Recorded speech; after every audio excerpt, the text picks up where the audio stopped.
So hello friends, welcome back to our YouTube channel Exam Mark. So हम अपने channel पे हमारा बहुत ब्यूटीफुल सा टॉपिक पढ़ रहे थे, that is oncological conditions of BSc fourth semester. BSc fourth semester का ये टॉपिक है एडल्ट हेल्थ नर्सिंग सेकेंड का। ठीक है, हमने इस चैप्टर में पहले 2-3 लेक्चर ले चुके हैं। हमने उसमें पढ़ा था कि इंट्रोडक्शन क्या होता है, नॉर्मल सेंस या कैंसर सेल में डिफरेंस क्या होता है, डायग्नोस्टिक टेस्ट क्या होते हैं जिनसे हम जान सकते हैं कि किसी पर्टिकुलर इंडिविजुअल को कैंसर है या कैंसर नहीं है। ठीक है, तो that's all we have already covered in our previous lecture. इस लेक्चर में I am going to cover the whole cancer, various types of cancer होते हैं हमारे बॉडी में। ठीक है, तो जितने भी कैंसर्स होते हैं हम उन सभी कैंसर्स को एक वीडियो में समझने की कोशिश करेंगे। समझ में आ जाएगा, ये मेरी गारंटी है, बिकॉज मैंने ऐसे नोट्स प्रिपेयर किए हैं, इतने अच्छे अच्छे डायग्राम्स एडेड हुए इस लेक्चर में, लाइक समझने में बहुत आसानी होगी। ओके, सो अगर आप सभी को हमारे किसी भी चैप्टर का, चाहे वो कोई भी टीचर पढ़ा रहा हो, अगर आप सभी को नोट्स चाहिए तो you can get from our app, that is exam mark app है, और उस ऐप का डिस्क्रिप्शन में आपको लिंक मिल जाएगा। ठीक है, स्टार्ट करते हैं हमारा पहला कैंसर बॉडी में जो आज हम कवर करने वाले। These all are the cancers which we have to cover in this class. Okay, now moving to our first cancer, that is eye cancer, आँख में कैंसर। ठीक है, आँख में कैंसर हो गया है किसी को, तो क्या होता है, कैसे होता है, पैथोफिजियोलॉजी क्या होती है, क्लिनिकल मैनिफेस्टेशंस क्या क्या होते हैं, डायग्नोस्टिक एवेल्यूशंस कैसे हम पता करेंगे कि आई कैंसर है किसी इंडिविजुअल को, हम सभी इसमें कवर करने वाले हैं। So you all are well known about the eye structure. Okay, this example image में आप लोग देख सकते हैं कि नॉर्मल आई दिखती कैसी है। ठीक है, तो there are various labels means बहुत सारी, या आउटर लेयर होता है, इनर लेयर होता है, ऑडिटरी नर्व होती है। ठीक है, और vitreous chamber, aqueous chamber, lens, बहुत सारे स्ट्रक्चर्स होते हैं हमारी आंखों में। ठीक है, तो बेसिकली इसे आई कैंसर को रेटिनोब्लास्टोमा भी कहते हैं। ठीक है, रेटिनोब्लास्टोमा, वाई एक वर्ड आ रहा है रेटिनो, दैट इज रेटिना। ठीक है, रेटिना एक ऐसा लेयर होता है हमारे यहाँ का, inner most layer of the eye, जहाँ पे इमेज फॉर्मेशन होती है। ठीक है, इमेज फॉर्मेशन कहाँ पे होती है? रेटिना में। तो कैंसर कहाँ पे है हमारा? रेटिना में, इसलिए हमें उसे क्या बोल दिया है? रेटिनोब्लास्टोमा। हम लोग पढ़ते हैं retinoblastoma is a rare cancer of the eye arising from the retina. ऐसा कैंसर है हमारा, कहाँ से? बहुत ही रेयर टाइप ऑफ कैंसर है। Retinoblastoma is a very rare type of cancer which is arises from the retina. It is usually occur in childhood, typically before the 5 year of age. 5 साल के पहले के जो बच्चे होते हैं बेसिकली उनमें ये पाया जाता है रेटिनोब्लास्टोमा। ठीक है, now you can see in the diagram the how normal I looks like. सभी स्ट्रक्चर्स नॉर्मल है, रेटिना इज नॉर्मल। ओके, और सिमिलरली इसी पिक्चर को कॉपी पेस्ट करके यहाँ पे आप लोग देख सकते हैं कि हमारा क्या है? ग्रोइंग ट्यूमर और कैंसर। कैंसर कहाँ पे आया? Arises from the retina, retina region से अराइज हुआ, तो हमने उसे क्या बोल दिया? रेटिनोब्लास्टोमा। सो बेसिकली एक आइडिया हो गया होगा कि आई कैंसर होता क्या है, ओरिजिनेट कहाँ से होता है। ठीक है, अब हम लोग आगे बढ़ते हैं। इटियोलॉजी, कॉजेज, कौन कौन से कॉजेज हो सकते हैं, रिस्क फैक्टर क्या होता है जिनके वजह से किसी पर्टिकुलर इंडिविजुअल्स को आई कैंसर हो सकता है। ठीक है, तो there are so many causes, हम लोगों ने पहले वाले वीडियो में डिस्कस कर चुके हैं। There are various kinds of carcinogens, उन सभी को नहीं देखते। यहाँ देखिए, पहला क्या है? हेरिडेटरी फैक्टर और एक्वायर्ड म्यूटेशन।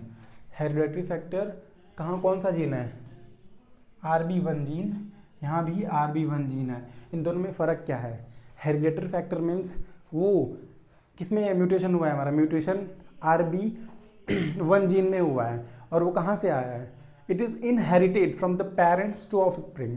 पेरेंट्स में ये जीन था जिसमें म्यूटेशन हुआ था, और यही अफेक्टेड या म्यूटेटेड जीन हमारे पेरेंट्स से ऑफस्प्रिंग में ट्रांसफ़र हुआ, इसे कह देंगे हेरिडिटरी फैक्टर। और एक्वायर्ड म्यूटेशन क्या हुआ? मीन्स कोई पर्टिकुलर इंडिविजुअल है, उसका माता पिता, पेरेंट्स नॉर्मल हैं, उनमें RB1 जीन में म्यूटेशन नहीं हुआ था, लेकिन due to some reasons, due to some carcinogens, हमारे कौन से जीन में म्यूटेशन हुआ? RB1 जीन, जिसकी वजह से आई कैंसर कॉज हो सकता है। और रिस्क फैक्टर देखते हैं, low intake of fruits by the mother during pregnancy. अगर कोई मदर या कोई फीमेल प्रेग्नेंट है तो बहुत मेजर रोल प्ले करता है न्यूट्रिशन, अच्छे से डाइट लेना is most important during pregnancy. It can cause various diseases. Okay, so nutrition बहुत इंपॉर्टेंट होता है प्रेगनेंसी में. तो मैटरनल एक्सपोजर टू केमिकल्स, अगर सपोज कोई औरत प्रेग्नेंट है, ठीक है, और ऐसे रेडिएशन के कांटेक्ट में आ रही है जिसकी वजह से बेबी का जो डीएनए है वहाँ तक पेनिट्रेट करने के बाद डीएनए में डैमेज आ जा रहा है. ठीक है, वो कैसे होगा? जब कोई प्रेग्नेंट मदर जाके किसी रेडिएशन एरिया में रहेगी. तो पैथोफिजियोलॉजी, ठीक है, व्हाट इज़ पैथोफिजियोलॉजी? आँख में कैंसर है, अब कहाँ से शुरू होगा, कहाँ से प्रोग्रेस होगा और एट द लास्ट किस एंड तक जाएगा, वो हम समझने वाले हैं. ठीक है, mutational inactivation of both allele of RB1 gene. RB1 gene क्या करता है? नॉर्मली रेटिनोब्लास्टोमा प्रोटीन बनाता है. रेटिनोब्लास्टोमा प्रोटीन बनाने का काम किसका है? RB1 जीन का, जिसमें क्या हुआ है? म्यूटेशन हुआ है. ठीक है, तो RB1 जीन का नॉर्मल काम क्या था? रेटिनोब्लास्टोमा प्रोटीन बनाने का, जो कि क्या करता है? सेल साइकिल, सेल ग्रोथ को रेगुलेट करता है. एक बार इसमें म्यूटेशन आया तो कौन सा काम रुक गया? सेल ग्रोथ का, proper cell growth, cell cycle जो RB1 जीन कंट्रोल करती थी वो रुक गया, वो डिसरप्ट हो गया. ठीक है, उसकी वजह से क्या होता है? Cell proliferated uncontrollably. इसका काम था भाई कंट्रोल में सेल डिवीजन करा रहा था. जब उसमें ही म्यूटेशन हो गया तो सेल डिवीजन अब कंट्रोल में नहीं होंगे. क्या होंगे? अनकंट्रोल्ड सेल डिवीजन हुए, जिसके वजह से जीनोमिक चेंजेस आए. जीनोमिक चेंजेस की वजह से जेनेटिक इंस्टेबिलिटी आई. ठीक है, और आगे साइन एंड सिम्टम्स हुए. Sign and symptom next slide में हम लोग देखेंगे. पैथोफिजियोलॉजी क्लियर है. म्यूटेशन कहाँ हुआ? RB1 जीन में. RB1 जीन का काम क्या था? RB1 जीन का काम था सेल साइकिल को, सेल ग्रोथ को कंट्रोल करना. और जब उसमें म्यूटेशन आ गया तो सेल साइकिल है, सेल ग्रोथ कंट्रोल नहीं रहेगी. अब कंट्रोल नहीं रहेगी तो अनकंट्रोल ग्रोथ होगा, डीएनए डैमेज होगा, जीनोमिक चेंजेस आएंगे और साइन सिम्टम आपको दिखेंगे. क्लिनिकल मैनिफेस्टेशन देखते हैं. What are the clinical manifestations which can be seen in the patient who having eye cancer. Visible whiteness in pupil. Photo added है, just photo में देख के आप लोग जान जाओ. ठीक है, visible whiteness in pupil, whiteness in pupil, strabismus, crossed eye या इसी को स्क्विंटिंग कहते हैं. ठीक है, इन दोनों का मतलब सेम है, अप्रोक्सीमेटली सेम है कि क्रॉस्ड आई दिखता है. ठीक है, कोई इंसान आपको देखेगा तो एक आँख तो स्ट्रेट रहेगी. ठीक है, इसका बात बता रहा हूँ. स्ट्रैम्बिथम्स का आँख एक स्ट्रेट रहेगी और एक आँख थोड़ी सी इनवर्ड मूवमेंट में टर्न होगी, आउटवर्ड मूवमेंट में टर्न होगी.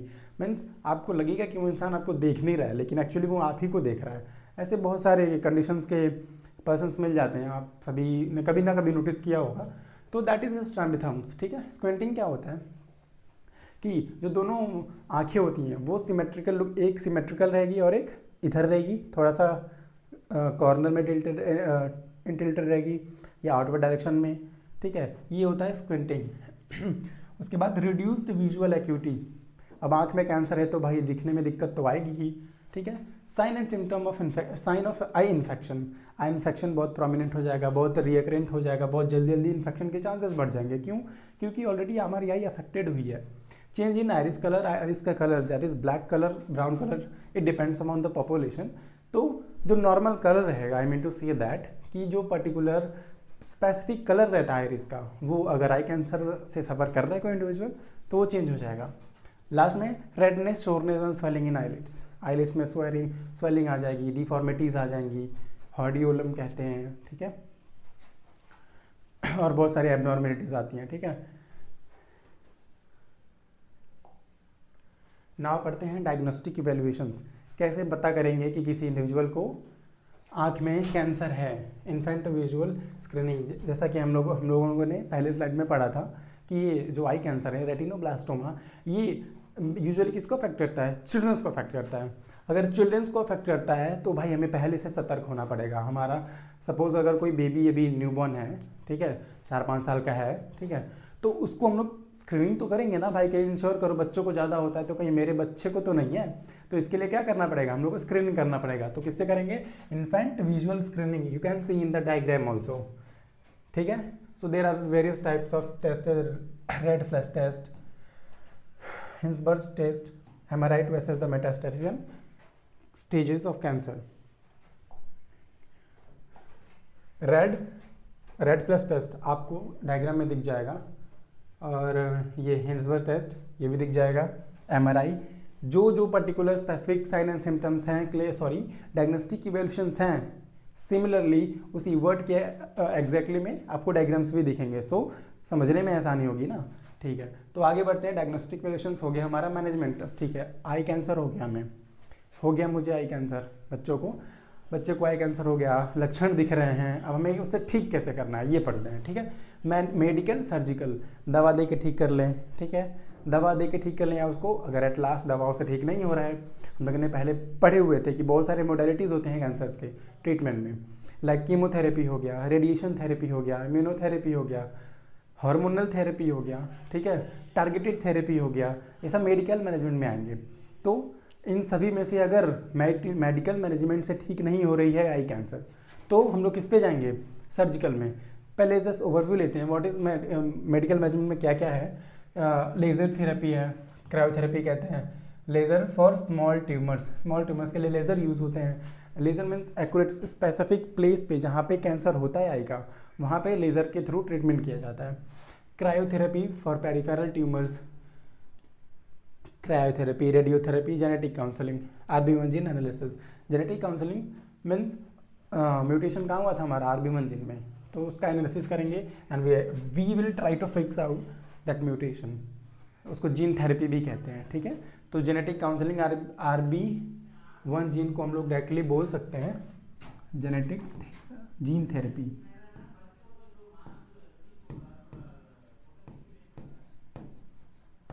Gene therapy. ठीक है, अब सर्जिकल मेडिकल हमने दे दिया, इन केस पेशेंट ठीक नहीं हुआ तो उस केस में आगे बढ़ना पड़ेगा। आगे क्या है? Surgical E nucleation, removal of I with preservation of muscles and orbit followed by the artificial implant. आँख को ही निकाल देते हैं। ठीक है, इसमें ई न्यूक्लिएशन में यही होता है कि आँख को निकाल देंगे, बाकी जो उसके सराउंडिंग्स में मसल्स, टिश्यूज़, ठीक है, जितने भी मसल्स एंड टिश्यूज़ हैं उसको वहीं एज इट इज़ छोड़ देंगे। सिर्फ किसको निकालना है? हमें आई को, क्योंकि कैंसर कहाँ पे है? रेटिना में। और रेटिना कहाँ पे है? रेटिना सबसे इनर वाले लेयर पे है हमारे। ठीक है, इनर वाला लेयर है रेटिना, तो आई को निकालेंगे, उसके जगह प्लेस क्या करेंगे? नकली आँख, आर्टिफिशियल मैन मेड आई।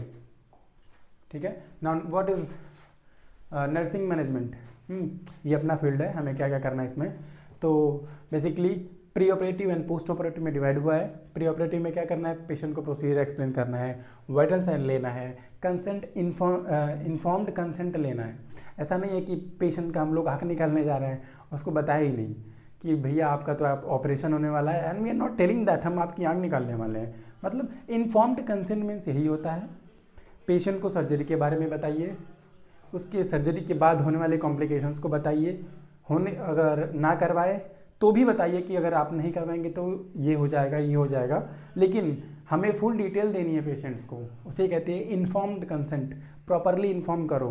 अगर वो मेंटली, अगर वो पेशेंट जो है हमारा पर्टिकुलर जिसको आई कैंसर हुआ है, खैर वो तो बच्चा है, बट उसके बाय स्टैंडर्ड्स या पेरेंट्स होंगे, उनसे कंसेंट करिए, साइन करवाइए, लेकिन वो इन्फॉर्म्ड होना चाहिए। ठीक है, रीएश्योर करेंगे कि हाँ ठीक हो जाएगा, कोई बात नहीं है, बहुत लोगों को हुआ है। आप एग्जांपल्स दे सकते हैं कि उनको हुआ था, उनकी सर्जरी हमने की थी, वो ठीक हो गए थे, उनका ऑपरेशन नहीं हो पाएगा तो ये पूरी आंख में फैल जाएगा, ठीक है, स्कल में, ब्रेन में फैलेगा, तो इसकी वजह से डेथ भी हो सकती है। तो रीअश्योरेंस देंगे कि हाँ ठीक हो जाएगा बच्चा, कोई बात नहीं है, अब क्या कर सकते हैं, सर्जरी एक लास्ट ऑप्शन है। तो these all comes under the reassurance. बाय एश्योर करो उसको कि भाई हम ऑपरेशन करवाने के लिए रेडी भी हुआ तो ठीक भी होगा कि नहीं, रीअश्योर करेंगे और साइकोलॉजिकल प्रिपरेशन करेंगे। ठीक है, हमारा यही कर्तव्य है।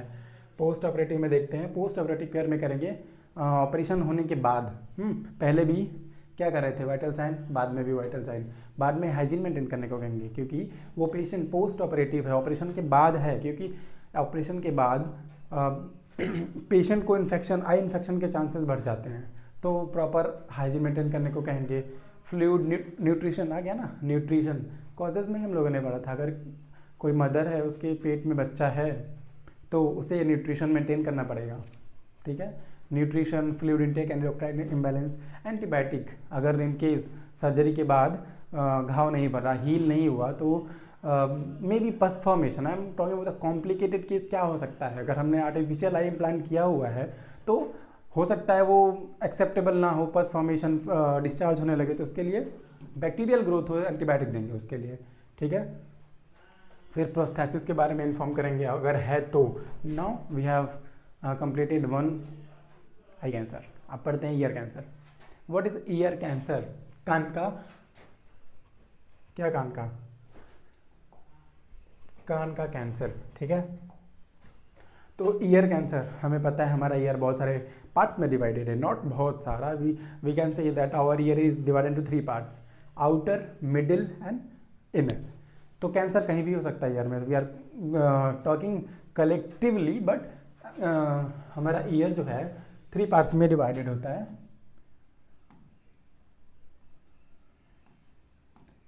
आउटर, मिडिल, इनर, ठीक है। तीनों पार्ट्स में कैंसर, तीनों पार्ट्स में बता रहा हूँ, आउटर, इनर एंड मिडिल, तीनों में कहीं भी कैंसर हो सकता है, ठीक है। तो ईयर कैंसर में originate within the ear और outside the ear, that is outer part of the ear, spread from adjacent structures involving temporal bone. Rare and various types of cancer can affect the ear, ठीक है। इसमें introduction में या definition में यही बताया गया कि ईयर कैंसर जो है ये कहाँ से ओरिजिनेट हो सकता है। मैंने आपको बताया ना, इनर में भी हो सकता है, मिडिल में भी हो सकता है और आउटर में भी हो सकता है, तो कहीं भी हो सकता है। और वो यहाँ पे हमारा टेम्पोरल बोन होता है ना, ये हमारा टेम्पोरल बोन है, तो इट कैन अफेक्ट, अगर इसको ठीक ना किया गया, अगर ये प्रोग्रेसिवली बढ़ता गया तो it can affect our temporal bone. Sinuses भी हैं हमारे, हाँ, पैरानेजल साइनसेस, तो पैरानेजल साइनसेस को भी अफेक्ट कर सकता है अगर ट्रीट नहीं हुआ तो। You can see in the diagram year cancer का डायग्राम, ये आउटर ईयर आएगा, मिडिल ईयर आएगा एंड इनर ईयर। तो कैंसर कहीं भी हो सकता है, ठीक है। टेम्पोरल बोन को अफेक्ट करेगा, ठीक ना किया तो आगे कॉम्प्लिकेशन और बढ़ेंगे ब्रेन में, ऐसे कर करके पैरानेजल साइनसेस, ओवरऑल पूरे बॉडी में मेटास्टेसाइज हो जाएगा। तो ट्यूमर आप लोग देख सकते हैं यहाँ पे, कहाँ पे है, आउटर ईयर में ट्यूमर है, ठीक है। यहाँ पे एकदम अगर आउटर ईयर में है और एकदम एक्सटर्नली है तो it can looks like that, आप लोग देख सकते हैं, ठीक है। अब आगे बढ़ते हैं।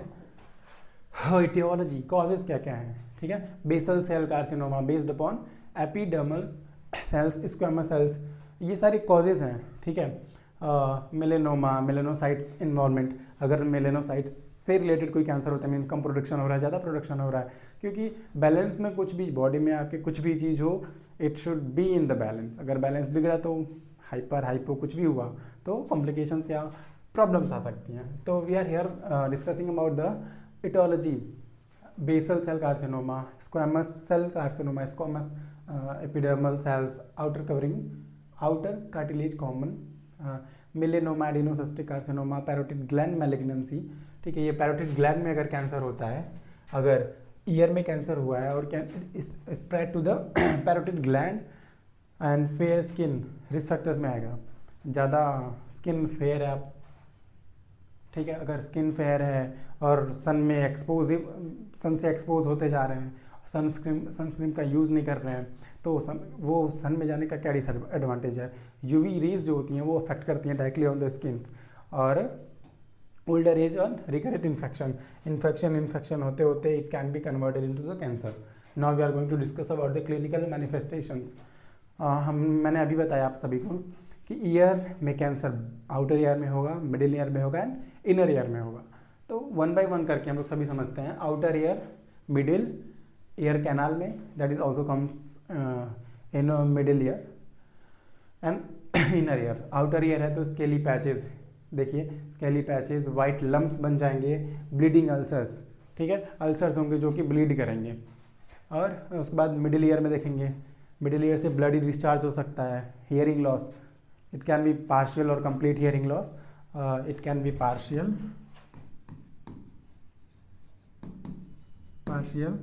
और कंप्लीट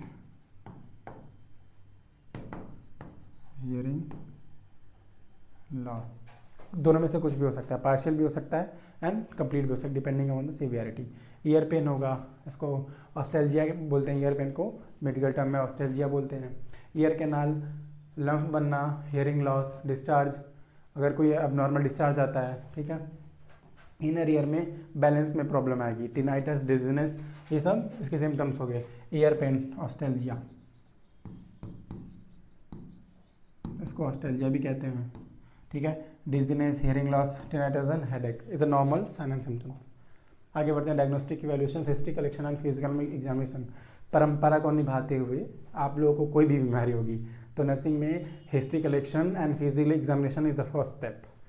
प्रॉपर हिस्ट्री लेना and physical examination, we can make, आप लोग I trust me, by taking proper history and physical examination you can make the potential diagnosis. I'm not telling about actual diagnosis. You can't tell the actual diagnosis without the investigations. But yes, I can say that if you are taking the history and assessing the patient fully, head to toe assessment आप कर रहे हो और फिर history सही से ले रहे हो, तो I am sure you can make the potential diagnosis. क्या हो सकता है अनुमान लगा सकते हो। History collection, physical examination, biopsy gold standard. Cancer में एकदम थप्पा लगा के मार के आना, कहीं क्वेश्चन आता है तो गोल्ड स्टैंडर्ड टेस्ट क्या होता है कैंसर में, बायोप्सी। भाई एमआरआई से बता लोगे हाँ लम्फ है, गांठ बनी हुई है, ठीक है। एक्सरे से भी देख लोगे कुछ ना कुछ करके। ब्लड टेस्ट से तुम कोई स्पेसिफिक एंटीजन होकर वो पता लगा लोगे। लेकिन भाई स्टेजेस हैं, कहाँ पे हुआ है, एपिथेलियल सेल्स में है, ठीक है, कि अभी मेलेनोमा आप लोगों को पढ़ा है, सार्कोमा पढ़ा है, डिफरेंट कौन सा टिश्यू इन्वॉल्व है और स्टेज क्या है। कैंसर का स्टेज हम लोग बायोप्सी से ही बता सकते हैं, स्टेजेस। और कोई भी टेस्ट आप लोग को स्टेजेस नहीं बता सकता है कैंसर का, except biopsy. Stages of cancer, ठीक है। नाउ आगे बढ़ते हैं, imaging, MRI and CT scan, tumour का साइज पता करने के लिए। Again I am telling that guys, please look on the diagrams which I have added in this PPT. It helps you a lot for understanding, ठीक है। आप लोग diagrams भी देख सकते हैं साइड में, जो यहाँ लिखा हुआ है वो साइड में डायग्राम में भी है, तो इजीली अंडरस्टैंडेबल है आप लोगों के लिए समझने के लिए। तो there are various types of surgeries which can be performed as a management of ear cancer. तो मैं बस नाम पढ़ता हूँ, excision of pinna skin cancer, reconstruction. Pinna को अगर एकदम आउटर है नहीं सही, यहाँ पे मैंने पिछले स्लाइड्स में आप लोग दिखाया कि यहाँ से दिख रहा था लंप बना हुआ था डायग्राम में, अगर वो है तो हम लोग एक्सीजन काट के निकाल देते हैं, ठीक है। फिर रिकन्स्ट्रक्ट कर देते हैं, क्या करते हैं, रिकन्स्ट्रक्ट कर देते हैं। और ear canal temporal bone cancer, इन कैंसर्स में क्या करेंगे, सर्जरी तो करेंगे ही, साथ साथ radiotherapy must be in low dose radiotherapy,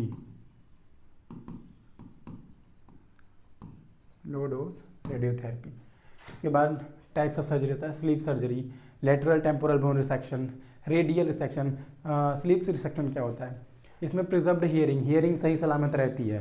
तो ऐसा क्या करते हैं हम लोग इसमें कि हियरिंग प्रिजर्व्ड है और इसमें क्या करते हैं कि हियरिंग लॉस हो जा रहा है, तो इसमें क्या, स्लीप रिसेक्शन में क्या करते हैं हम लोग, ईयर कैनाल को हटाते हैं, हाँ, उसके एडजेसेंट मसल्स हैं, टिश्यूज़ हैं, उन सभी को हटा देते हैं और हियरिंग पे इफेक्ट नहीं पड़ने देते हैं। लेकिन इसमें क्या करते हैं, without thinking about the hearing of the patient कि उसको हियरिंग लॉस होगा कि नहीं होगा, पूरा हटा देते हैं temporal bone, lateral temporal bone का रिसेक्शन कर देते हैं, पूरा हटा दो, परवाह नहीं है, पेशेंट सुनाई देगा, बहरा हो जाएगा कि नहीं बहरा होगा, हमें परवाह नहीं है, we have to save the patient, बचाना है पेशेंट को, ये सर्जरी उस टाइम की जाती है, ठीक है। और radial resection, temporal bone removal with reconstruction, इसमें भी टेम्पोरल बोन को हटाया जाता है। रेडियल रिसेक्शन बहुत सारे टाइप्स का होता है, पार्शियल, सब टोटल ऐसा होता है, ठीक है, जिसमें हम लोग क्या करते हैं, टेम्पोरल बोन को हटाते हैं, उसके बाद रिकन्स्ट्रक्ट करते हैं। अब भाई बोन हटा दिया तो ऐसे तो खोपड़ी अंदर घुस जाएगी, नथिंग लाइक दैट। सो हम बोन हटाने के बाद उसको रिकन्स्ट्रक्ट भी करते हैं, ठीक है।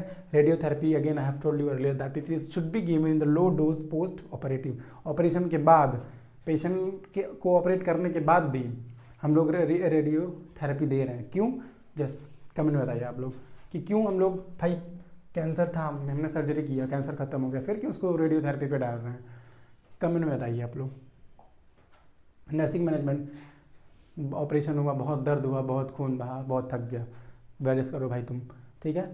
ड्रेसिंग्स, मॉनिटर कॉम्प्लिकेशंस, ऑपरेशन हुआ है, इन्फेक्शन हुए जा रहा है, ऐसा नहीं करना है। देखते रहना है, जहाँ पे इंसिजन साइट है वहाँ पे कोई इन्फेक्शन हो रहा है या कोई एबनॉर्मल डिस्चार्ज हो रहा है, पस फॉर्मेशन या फ्लूइड डिस्चार्ज, उसको मॉनिटर करेंगे, कॉम्प्लिकेशंस को देखेंगे और क्या करेंगे, एंटीबायोटिक्स देंगे। क्यों एंटीबायोटिक्स दे रहे हैं?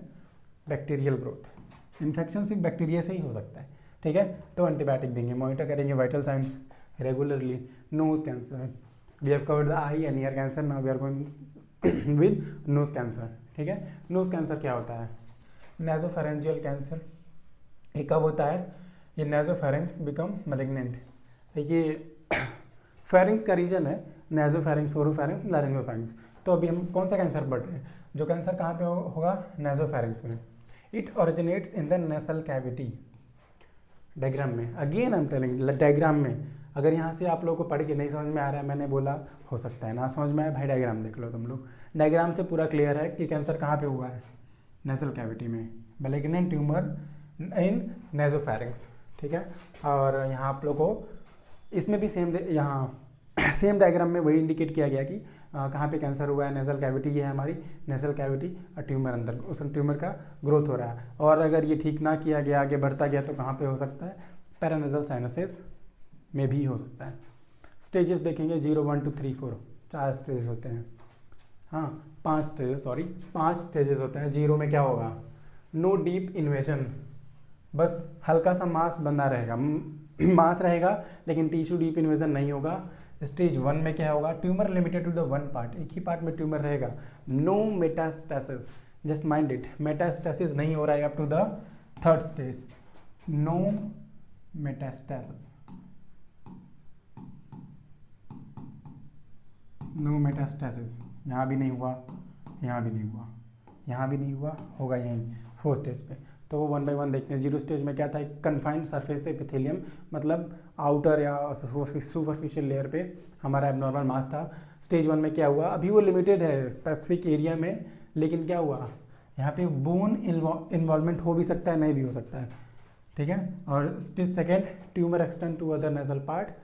Other nasal part means what? यहाँ पे हुआ था, ठीक है, ये हमारा अगर स्टेज 2 आएगा तो हो सकता है यहाँ से यहाँ भी फैल जाए, यहाँ से यहाँ भी फैल जाए। मैलिग्नेंट नहीं है, माइंड इट, ये मैलिग्नेंट नहीं है, इसका साइज इनलार्ज्ड हो रहा है, जिसके वजह से उसका एरिया, सरफेस एरिया बड़ा होते जा रहा है। और 3rd स्टेज, 2nd स्टेज देखेंगे, extend to the nasal part and ethmoid sinuses, sinuses and bones. आप लोगों को दिख रहा होगा, ये देखिए स्पेसेस हैं हमारे फेशियल, जब भी कोई कंकाल स्केलेटल देखेंगे आप लोग, तो अगर ऐसे सर को देखेंगे, स्कल को हमारे स्पेसिफिकली, तो हमारे फेसेस में गड्ढे बंधे हुए हैं, उसे साइनसेस कहते हैं, ठीक है।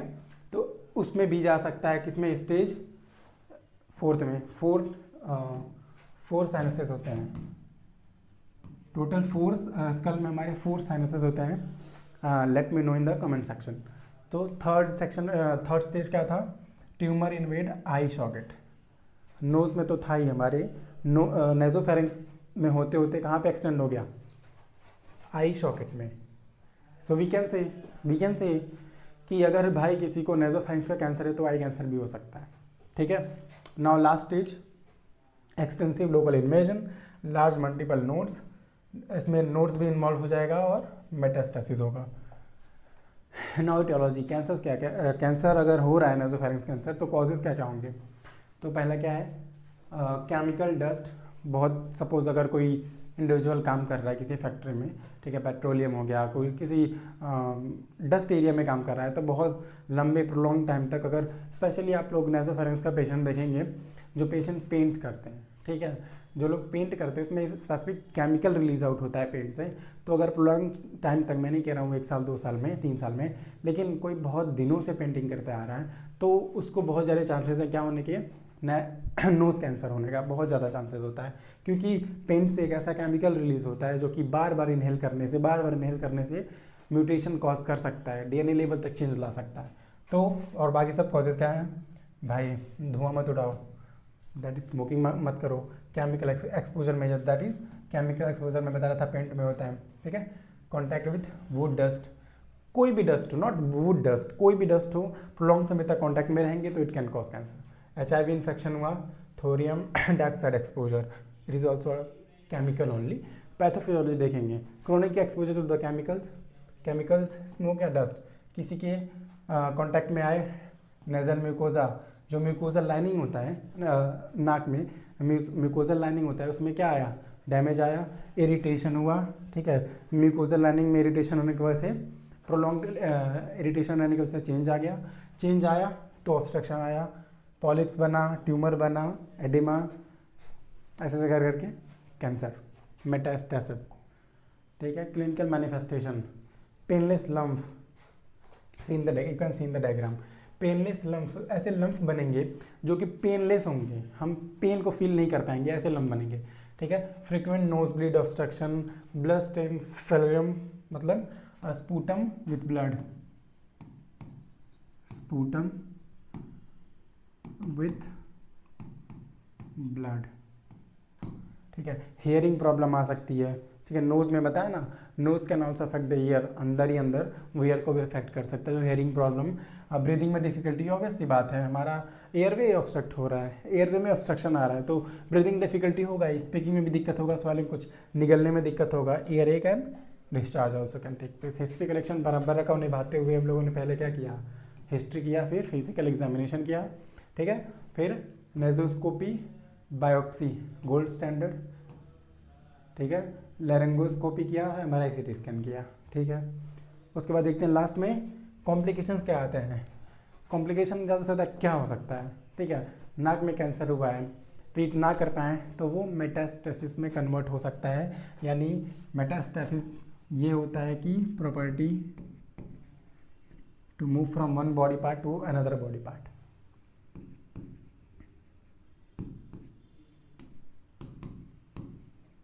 to move from one to another part, ठीक है। Infection, nose bleed and long term change.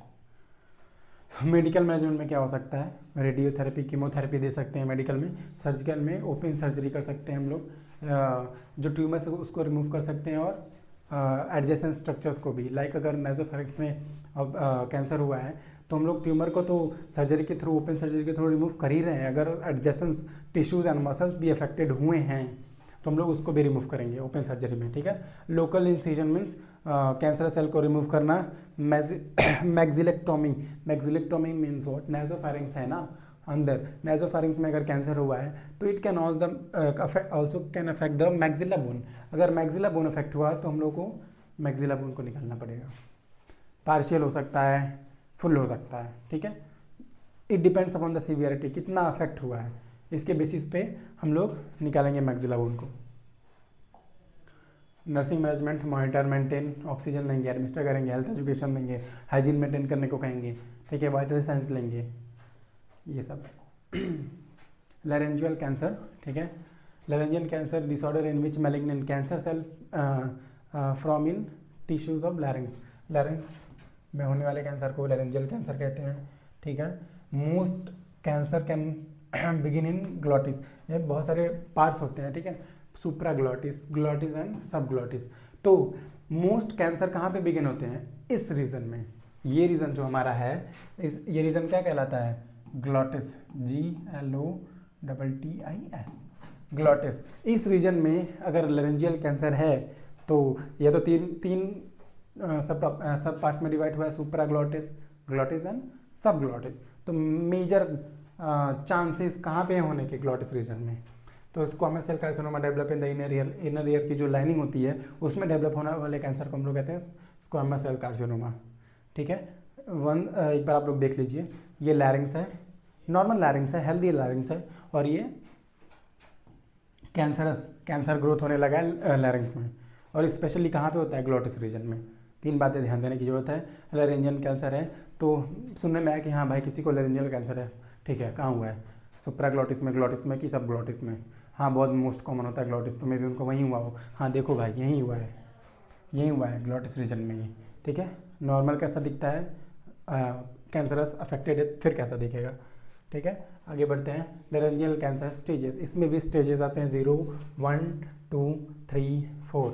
ठीक है, स्टेजेस अभी तक आप लोगों को आइडिया लग गया होगा कि किस बेसिस पे हम लोग स्टेजेस बोल रहे हैं। It depends upon the severity. ठीक है, प्रोग्रेस से कितना प्रोग्रेस हुआ है वो कैंसर, एक स्पेसिफिक साइट पे वो रुका हुआ है, ठीक है, कि उसका ग्रोथ हो रहा है, ठीक है, कितने लिम्फ नोड्स इन्वॉल्व हो गए हैं, कि मेजर एडजेसेंट मसल्स या टिश्यूज में इन्वॉल्व हो गई है, इसके बेसिस पे हम लोग स्टेज बताते हैं। So first of all we are going to study the stage 0, carcinoma in situ. In carcinoma in situ it means कोई लिम्फ नोड इन्वॉल्वमेंट नहीं हुआ है, कोई मेटास्टेसिस नहीं हुआ है, कोई ज़्यादा इनलार्जमेंट नहीं है, वो एक स्पेसिफिक प्लेस पे स्पेसिफाइड है, वो रुका हुआ है एक ही प्लेस पे, that is stage 0। Stage 1 tumour limited to origin, भाई ओरिजिन पे ही है, जहाँ पे है वहीं पे कैंसर अभी स्थायी रूप से रुका हुआ है और कोई मेटास्टेसिस नहीं है, कोई नोड्स की इन्वॉल्वमेंट नहीं है, तो उसे कौन सा बोलेंगे, स्टेज 1 कैंसर बोलेंगे। स्टेज 2 में क्या होगा, tumour stage two adjacent tissues. पहले क्या था, एक जगह पे रुका हुआ था, अब क्या हो रहा है, जो उसकी एडजेसेंट टिश्यूज हैं, मसल्स हैं उनको भी इन्वॉल्व कर रहा है। सिमिलरली इन थर्ड स्टेज क्या होता है, और भी प्रोग्रेस हो जाता है, सुप्राग्लॉटिक इन्वॉल्वमेंट। सुप्राग्लॉटिक इन्वॉल्वमेंट 3 थे ना, सुप्राग्लॉटिस सब, तो हमारा मोस्ट कॉमन क्या था, ग्लॉटिस था, लेकिन थर्ड स्टेज में भाई ग्लॉटिस में हुआ है तो it can affect to the supraglottis and subglottis, ऊपर नीचे भी अफेक्ट करेगा, और प्रोग्रेसिव हो गया और आगे बढ़ गया और घातक बनने लगा हमारा cancer in the third stage. Now last stage, fourth stage, इसमें क्या होता है, distant metastasis. Distance metastasis means दूर दूर तक फैलने लगा, वो हमारे ब्लड वेसल्स में रप्चर होके आ चुका है, हमारे डिफरेंट वेरियस बॉडी ऑर्गन्स तक पहुंचने लगा है, दैट इज डिस्टेंस मेटास्टेसिस, और बहुत मल्टीपल नोड्स इसमें इन्वॉल्व हो गए हैं। ठीक है, टाइप्स ऑफ लेरेंजियल सार्कोमा जो कि कनेक्टिव टिश्यू में होता है, अगर कैंसर कनेक्टिव टिश्यू में रहे तो सार्कोमा बोलेंगे। Lymphoma cancer is in lymphatic में lymphoma. Adenocarcinoma cancer starting in the glandular cells of larynx. Glandular cells means gland जो कि कुछ प्रोडक्शन कर रहे हों हार्मोन्स लाइक, ठीक है, उनमें अगर कैंसर हो रहा है तो एडिनोकार्सिनोमा कहेंगे। Neuro endocrine carcinoma, neuro endocrine means neuro, इसमें 2 वर्ड आ रहे हैं, प्लीज़ माइंड कीजिए आप, यहाँ न्यूरो इंडोक्राइन कार्सिनोमा, न्यूरो भी आ रहा है, निनॉक्स, इंडोक्राइन मीन्स ग्लैंड, ठीक है, जो कि हार्मोन प्रोडक्शन करता है। Cancer developing from the cells similar to the nerve cells that make hormone. Nerve cells जैसे दिखने वाले सेल्स जो कि हार्मोन भी प्रोड्यूस करते हैं, उसमें कैंसर हुआ है, तो उसको क्या बोलेंगे, neuroendocrine carcinoma. Aetiology and risk factor, ठीक है, what is aetiology and risk factor, cause क्या हो सकते हैं, रिस्क फैक्टर्स क्या हो सकते हैं। तो हम लोग पढ़ रहे थे लेरेंजियल कैंसर अगर एज है 65 ईयर से ज़्यादा, मेल, हाँ, मेल को इफेक्ट ज़्यादा कर सकता है। As a human papilloma 16 infection, HPV के बहुत सारे स्ट्रेन्स होते हैं, तो स्पेसिफिकली अगर स्ट्रेन 16 है उसके इन्फेक्शन से ये डिजीज़ कॉज हो सकती है।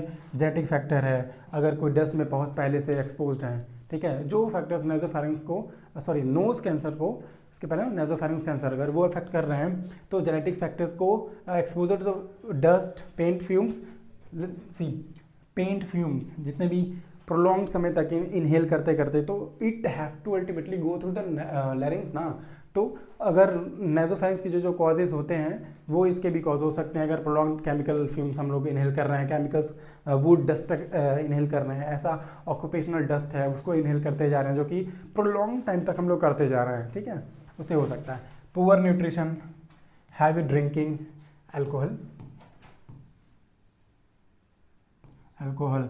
हैवी ड्रिंकिंग मतलब पानी नहीं, ठीक है, alcohol, vocal staining, chronic vocal overuse, ज़्यादा ओवरयूज़ करना वोकल कॉर्ड का, tobacco smoking, pathophysiology, aetiological factor, irritation होगा और सेलुलर डैमेज होगा, मेटास्टेसिस होगा, कैंसरस ग्रोथ, ठीक है।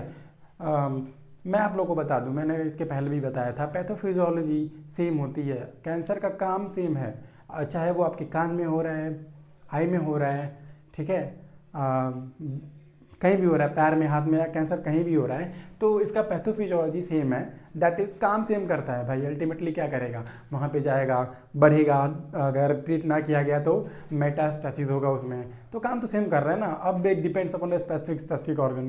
तो इटोजियल फैक्टर हुआ, इरिटेशन हुआ कहाँ पे, लैरिंग्स में, वोकल कॉर्ड में सेलुलर डैमेज हुआ, फिर मेटास्टेसिस हुआ, पूरे ऑर्गन्स तक फैला, ऑर्गन्स तक फैल के क्या करेगा, अल्टीमेटली डैमेज कॉज करेगा। ठीक है, cancerous growth.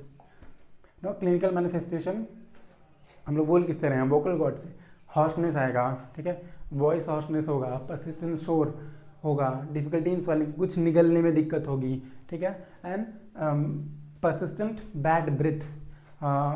Bad breath means breathing जो ऑर्डर होगा वो बहुत स्मेलिंग होगा, लाइक एक होता है उसमें हेलिटोसिस होता है, halitosis is one of the bad breath, ठीक है, अमोनियम लाइक स्मेल आने लगता है इसमें, वो हेलिटोसिस कहते हैं। डिफिकल्टी इन ब्रीदिंग में डिफिकल्टी हो रही है, एयरवे ऑब्स्ट्रक्ट हुआ है, ठीक है, it's a part of airway ना, तो अगर वो ऑब्स्ट्रक्ट हुआ है तो ब्रीदिंग डिफिकल्टी आनी ही आनी है, कफिंग आनी ही आनी है, ईयर पेन आएगा।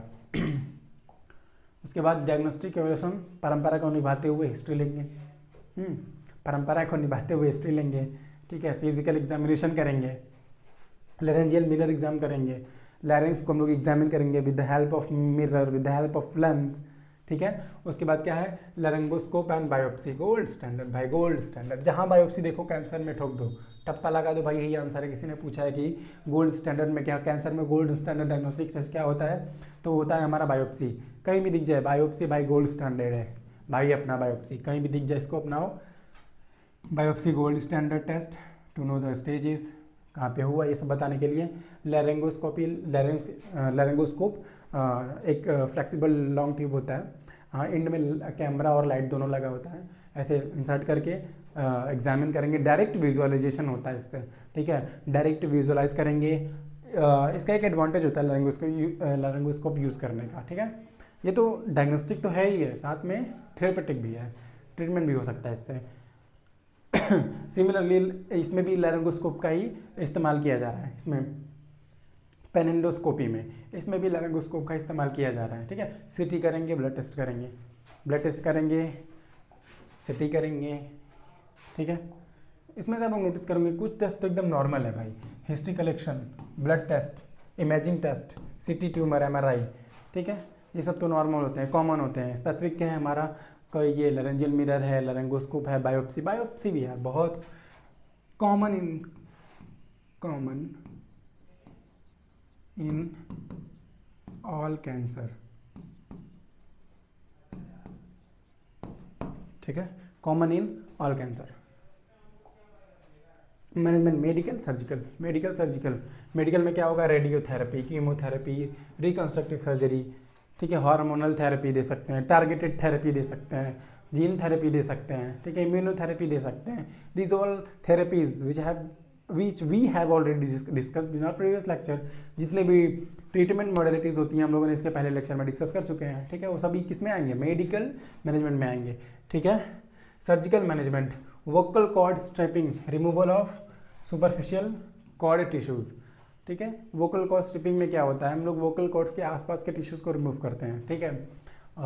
उसके बाद laser surgery for stage 0 and 1 cancers, T नहीं है 1 है, 0 और 1 स्टेजेस के कैंसर के लिए लेज़र थेरेपी होता है। प्रिसाइज लेज़र हम लोग स्पेसिफिक साइट पे देते हैं उसे ट्रीट करने के लिए, ठीक है। कॉर्डिएक्टोमी होता है, पार्शियल या complete removal of vocal cord, भाई वोकल कॉर्ड को ही रिमूव कर देते हैं हम लोग, या तो पार्शियल या तो complete, depending upon the severity. आधा अफेक्टेड है तो आधा निकालेंगे, पूरा अफेक्टेड है तो पूरा निकालेंगे, ठीक है। Now tell me one thing कि अगर हमारा वोकल कॉर्ड इन्फेक्टेड हो गया, सपोज आधा इन्फेक्टेड हुआ है, ठीक है, अगर आधा वोकल कॉर्ड हमारा इन्फेक्टेड है तो हम लोग, ऑब्वियस सी बात है, जितना पार्ट रहेगा उतना पार्ट हम लोग वहाँ से कट आउट करके निकालेंगे। सो कमेंट सेक्शन में बताइए आप लोग कि अगर कॉर्डेक्टोमी, आधा पार्शियल कॉर्डेक्टोमी हुआ है तो क्या पेशेंट बोल पाएगा, ठीक है। Let me know in the comment section.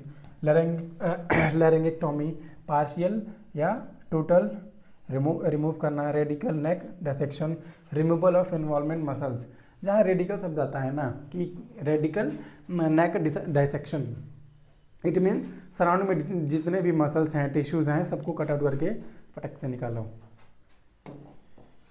Nursing management, ये तो अपना फील्ड है भाई, अपना फील्ड है ये नर्सिंग मैनेजमेंट, ठीक है। इनकरेज करेंगे कम्युनिकेशन, भाई बोल नहीं पा रहा है वो, ऑपरेशन हो सकता हुआ है उसका, ठीक है, वो कम्युनिकेट करने में हेल्प करेंगे, ठीक है। पर्सनल हाइजीन मेंटेन करेंगे, ठीक है। कुछ ड्यूटीज़ नर्सेज की तो ऐसी हैं कि कोई भी पेशेंट आ जाए, कोई भी डिजीज़ कंडीशन हो, कोई भी सर्जरी हुई हो, we have to follow it, must है फॉलो करना। वाइटल साइंस, पेशेंट का जनरल कंडीशन असेस करो, वाइटल साइंस लो, ठीक है। और हाइजीन मेंटेन करने के लिए प्रॉपर बोलो, न्यूट्रिशनल लेने के लिए प्रॉपर बोलो, हाइड्रेटेड रहने के लिए बोलो उसको, ठीक है। हाइड्रेटेड रहेगा, फूड अच्छे से लेगा, अल्टीमेटली आधी बीमारी ऐसे ही ठीक हो जाएगी, ठीक है। Monitor vital science, prevent infection, assist in communication strategies, there are various types of strategies, ठीक है, used in post operative patients for the improvement of communication, provide information about laryngeal cancer, encourage socialization, provide psychological support, ये बहुत ज़रूरी है, psychological support बहुत ज़रूरी है nursing में। नर्सिंग में साइकोलॉजिकल सपोर्ट बहुत ज़रूरी है। एक पेशेंट के साथ डॉक्टर सिर्फ कुछ देर तक रहता है, लेकिन एक नर्स पेशेंट के साथ 24/7 अवेलेबल होती है, ठीक है। तो पेशेंट और नर्सेस का रिलेशनशिप मेंटेन होना बहुत ज़रूरी होता है, ठीक है। तो साइकोलॉजिकल सपोर्ट देंगे। उसके बाद क्या है, breast cancer one of the prominent, one of the major, one of the, बोल सकते हैं कि हमारे पॉपुलेशन में सबसे ज़्यादा होने वाला कैंसर जो है ब्रेस्ट कैंसर है, ठीक है। मैंने पहले बताया था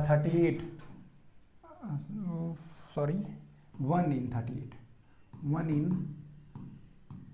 38 womens must be suffering from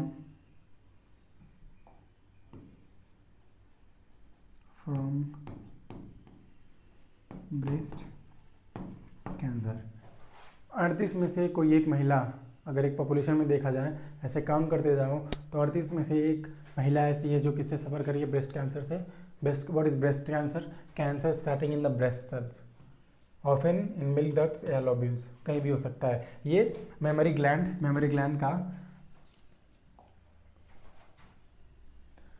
gland का नॉर्मल स्ट्रक्चर दिखता कैसा है, यहाँ इस डायग्राम में इंडिकेट किया गया है। सो हैव अ लुक, ये मेमोरी ग्लैंड है, मिल्क डक्ट्स हैं, लोब्यूल्स हैं, ठीक है, ग्रेनुला है, निपल है, मेमोरी लूप्स हैं, मेमोरी डक्ट्स हैं। सो ये नॉर्मल स्ट्रक्चर है, नॉर्मल सेल का स्ट्रक्चर, कैंसर सेल का स्ट्रक्चर। कंपैरेटिवली बताया गया है, अगर डक्ट में ट्यूमर होता है, ये जो डक्ट्स हैं, ये जो डक्ट्स हैं, अगर इनमें ट्यूमर होता है तो हाउ इट्स लुक लाइक, ये दिखा है यहाँ पे। डक्ट्स में ट्यूमर होता है तो ऐसे दिखता है, ठीक है। अगर लोब्स में ट्यूमर आता है, लोब्स में, ठीक है, ये जो छोटे छोटे लोब्स होते हैं, ठीक है, इसमें ट्यूमर हुआ है तो ऐसा दिखता है। तो ब्रेस्ट कैंसर बहुत ही प्रोमिनेंट कैंसर है, बहुत ही मोस्ट कॉमन कैंसर है। तो कहाँ पे हो सकता है? हमारे डक्ट्स में हो सकता है या लोब्यूल्स में हो सकता है। सो नॉर्मल स्ट्रक्चर ये ब्रेस्ट का ये है, इसमें डक्ट्स हैं, लोब्यूल्स हैं, नॉर्मली जान लो कैसे दिखते हैं। अब कैंसर हो गया है, ये डक्ट्स हैं, कैंसर डक्ट्स में हुआ है, लोब्यूल्स में हुआ है। कंपेयर करके मैंने बता दिया नॉर्मल ब्रेस्ट दिखता कैसा है, कैंसर ब्रेस्ट कैसा दिखता है। आगे बढ़ते हैं, ठीक है। Early detection prevention, early detection is most important, ठीक है। आप सभी ने एक कोट सुना होगा, prevention is better than cure, ठीक है, बहुत कॉमन है। किसी ने सही कहा था, prevention is better than cure, पहले ही प्रिवेंट कर लो, इलाज करवाने के से तो अच्छा ही है ना, ठीक है। तो यहाँ पे अर्ली डिटेक्शन करने जा रहे हैं। Encourage monthly breast self examination, breast self examination के लिए हम लोग इनकरेज करेंगे। प्रोसीजर क्या है? कंडक्ट आफ्टर बाथिंग, जो ब्रेस्ट अगर कोई इंडिविजुअल है सेल्फ ब्रेस्ट एग्जामिनेशन करना है उसको, तो प्रोसीजर में क्या है? पहला स्टेप कंडक्ट आफ्टर बाथिंग, नहाने के बाद कंडक्ट करना है। परफॉर्म 5 to 7 पोस्ट मेंसेस, अगर उसका रिसेंटली मेंस्ट्रुअल साइकिल शुरू हुआ है तो 5वें या 7वें दिन के बाद ये परफॉर्म करना है। और आर्मपिट शेविंग को अवॉइड करना है 2 दिन तक, और वेट एंड सिपली स्किन के साथ एग्जामिनेशन करना है। उसके बाद होता है स्टेजेस ऑफ ब्रेस्ट कैंसर, ठीक है, ये बहुत ही इंपॉर्टेंट कैंसर था, इसलिए वन स्टेजेस के लिए स्पेसिफिक डायग्राम्स हम मैंने डिज़ाइन किए, ऐड किए हुए हैं स्लाइड में, आप लोग इजीली समझ सकते हो। ठीक है, लेट मी जूम।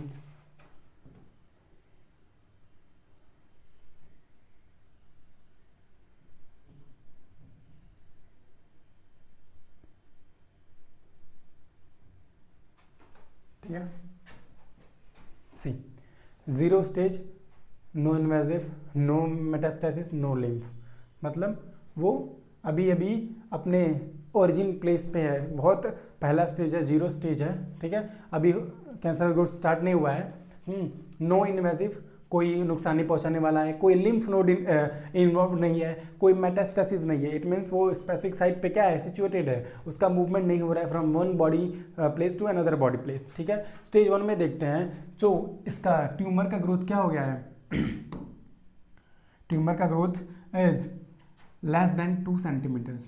यहाँ पे क्या था, नॉन इन्वेजिव था, साइज बहुत बहुत ना के बराबर साइज था, लेकिन हमारा पहले स्टेज में क्या हो गया है, 2 सेंटीमीटर से कम में उसका साइज रहेगा। अभी भी कोई लिम्फ नोड इन्वॉल्व नहीं है, कोई मेटास्टेसिस नहीं है, इसमें भी कोई लिम्फ नोड इन्वॉल्व था, इसमें कोई मेटास्टेसिस नहीं था। स्टेज सेकेंड ए देखते हैं। ठीक है, सेकेंड ए में उसमें विड्थ क्या था, उसका साइज क्या था, उसका साइज 2 सेंटीमीटर से छोटा सा, इसमें 5 सेंटीमीटर से छोटा होगा, यानी 2 से ज़्यादा हुआ। ठीक है, तो स्टेज 4 ए में जो ब्रेस्ट कैंसर का, ब्रेस्ट ट्यूमर का साइज होगा वो कितना हो जाएगा, 5 सेंटीमीटर से कम रहेगा, लेकिन 2 सेंटीमीटर से ज़्यादा रहेगा।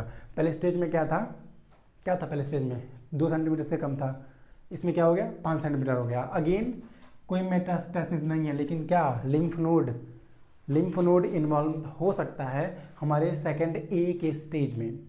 ठीक है, ट्यूमर का साइज क्या है हमारा, लेस देन 5 सेंटीमीटर, कोई लिम्फ नोड, कोई मेटास्टेसिस अभी भी नहीं है, लेकिन क्या, हमारा लिम्फ नोड इसमें इन्वॉल्व है। ठीक है, तो स्टेज 3 ए में देखेंगे, any size tumour and 4 to 9 lymph इसमें रहेंगे। क्यों सर, थर्ड ए का जो स्टेज है, इसमें हमारा जो ट्यूमर का साइज रहेगा वो मोर देन 5 सेंटीमीटर, और लिम्फ नोड 4 से 9 लिम्फ नोड इन्वॉल्वमेंट होगा। अभी भी यहाँ कोई मेटास्टेसिस नहीं है। ठीक है, तो स्टेज 3 ए देखा हमने, 3 बी में ट्यूमर का साइज कोई भी, मतलब नॉर्मल नहीं, स्टेज 1 सेकेंड ए 3 ए से तो बड़ा ही होगा, लेकिन क्या, चेस्ट वॉल इन्वॉल्वमेंट हो जाएगा और ज़्यादा लिम्फ नोड इन्वॉल्वमेंट होगा। अभी भी क्या है, कोई मेटास्टेसिस नहीं है। ठीक है, स्टेज 3 बी में भी साइज बढ़ा है, चेस्ट वॉल में इन्वॉल्वमेंट हुआ है, और लिम्फ नोड भी बढ़ गए हैं, 4 से 9 हो गए हैं, लेकिन कोई मेटास्टेसिस अभी भी देखा नहीं गया है। Now going to our second stage, next stage, that is stage 3 C. Size बढ़ा है, चेस्ट वॉल भी इन्वॉल्व हुआ है, लेकिन लिम्फ नोड इन्वॉल्वमेंट बढ़ गया है। More than 10 lymph nodes are involved in the stage 3 C cancer. ठीक है, एक्सिलरी, इंटरनल एंड इंफ्राक्लेवियन, ये सब लिम्फ नोड्स 10 से ज़्यादा इसमें इन्वॉल्व हो गए हैं। अभी भी कोई मेटास्टेसिस नहीं है। लास्ट स्टेज, मैलिग्नेंट स्टेज देखते हैं हम लोग, स्टेज 4। ठीक है, साइज बढ़ा हुआ है, डिस्टेंस मेटास्टेसिस शुरू हो गया। Distance means from one place, the cancer is going from one place to another place within the body. Distance बहुत दूर तक ट्रेवल कर रहा है। It has come into the blood में आ गया है हमारा कैंसर, फिर ब्लड से लंग्स में जाएगा, लीवर में जाएगा, बोन में जाएगा, ब्रेन में जाएगा। ठीक है, साइज बढ़ा है, lymph node, any lymph node involve हो सकता है। मतलब यहाँ तो काउंटेबल था भाई, यहाँ पे काउंट ही नहीं कर सकते हो तुम कितना भी यहाँ पे लिम्फ नोड इन्वॉल्वेंस हो सकता है। डिस्टेंस मेटास्टेसिस इसमें प्रेजेंट होता है। ठीक है, तो ये सिर्फ एक स्लाइड में मैंने आप सभी को stages of cancer with the help of diagram आप लोगों को समझा दिया। ठीक है, now moving to our next slide. Self breast examination के स्टेप्स कौन कौन से होते हैं, वो हैं सारे। Look in the mirror, raise hand, feel the while lying, feel in shower. These all are the steps of breast self examination. ठीक है, कॉजेज या रिस्क फैक्टर्स क्या क्या हो सकते हैं। कॉजेज में आएगा age, family, race and radiation exposure. Age, कोई एडवांस एज है, हाँ ठीक है, एडवांस्ड एज है, उसमें फैमिली हिस्ट्री कोई पहले से म्यूटेशन हुआ है जिन में और वो आगे बढ़ते ही जा रहा है, तो अगर पेरेंट को हुआ है तो it can be inherited to the offspring. फिर रेस में भी देखा गया है कि लैटिन एशिया, अमेरिका में अफ्रीकन अमेरिका में जो वुमेंस होती हैं वो लोग ज़्यादा अफेक्टेड होती हैं किससे, ब्रेस्ट कैंसर से। रेडिएशन एक्सपोजर, रेडिएशन में एक्सपोज हुए, हमारे डीएनए में रेडिएशन पहुंचा, डीएनए को ब्रेक डाउन किया, डीएनए को अफेक्ट किया, न्यूक्लियोटाइड चेंज हुए, म्यूटेशन हुआ और कैंसर हो गया। उसके बाद क्या था हमारा personal history, family history. Personal history क्या, पहले से किसी पेशेंट को कोई इन्फेक्शन हो चुका है, हेपेटाइटिस का इन्फेक्शन हो गया, I am talking about the specific organ that is liver.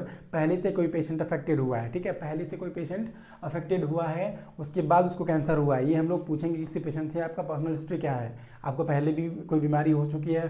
Personal means कोई खुद में बीमारी हुई है कि नहीं हुई है, हिस्ट्री मीन्स पहले से कोई जेनेटिक प्रॉब्लम तो नहीं है, उसमें पहले से किसी मम्मी को, दादी को ब्रेस्ट कैंसर था तो हो सकता है। A gene BRCA1 and BRCA2 gene mutation के वजह से ब्रेस्ट कैंसर देखा गया है, ठीक है। BR1 एंड BRCA2 जीन ये ट्यूमर सप्रेसिंग जीन होते हैं, ट्यूमर सप्रेसर जीन, ठीक है। Tumour suppressor gene BRCA1 and BRCA2 में ट्यूमर सप्रेसर जीन है, ठीक है। ये ट्यूमर सप्रेसर जीन है, ट्यूमर को सप्रेस करने वाले जीन में म्यूटेशन हो गया, जो हमारा रक्षा कर रहा था उसको ही मार दिया दुश्मनों ने, तो हमारा रक्षा कौन करेगा, कोई नहीं कर रहा है। दैट्स वाई इसमें म्यूटेशन हुआ तो कैंसर आवाज हो गया, ब्रेस्ट कैंसर। जेनेटिक सिमिलरली यही जीन है जो जेनेटिक कंडीशंस में आ सकता है। BRCA में म्यूटेशन हुआ, इसमें म्यूटेशन हुआ, कैंसर हो गया, ठीक है। रिप्रोडक्टिव हिस्ट्री, कोई पहले से रिप्रोडक्टिव हिस्ट्री लेट पीरियड आ रहा है या मैंने एक पीरियड रुक चुका है temporarily. How do a breast self examination in 6 step, ये नॉर्मल स्टेप है कि हम लोग सेल्फ ब्रेस्ट एग्जामिनेशन कैसे करते हैं, ठीक है। डू वंस अ मंथ, महीने में एक बार करना है, और a week after your period आने के 5-7 दिन पहले ही मैंने पढ़ाया है कि 5-7 दिन बाद करते हैं, ठीक है। Look in the mirror for any asymmetries means mirror में देखना है हमारा ब्रेस्ट सिमेट्रिकल है कि नहीं, ठीक है, एबनॉर्मल ग्रोथ तो नहीं हुई है, एबनॉर्मल प्लेसमेंट तो नहीं हो गई है, ये इसमें देखेंगे, ठीक है। Touch all portion of your breast up and down and left to right, means हमारे पर्टिकुलर पर्सन जो ब्रेस्ट एग्जामिनेशन कर रहा है वो पूरे सरफेस को पैल्पेट करेगा, टच करेगा, क्या पता करने के लिए कोई मास एबनॉर्मल मास है, उसकी ग्रोथ तो नहीं हो रही है, ठीक है। इसके लिए क्या करना पड़ेगा, पूरे पोर्शन को टच करना पड़ेगा 1 by 1, up down left right, ठीक है, ऐसे।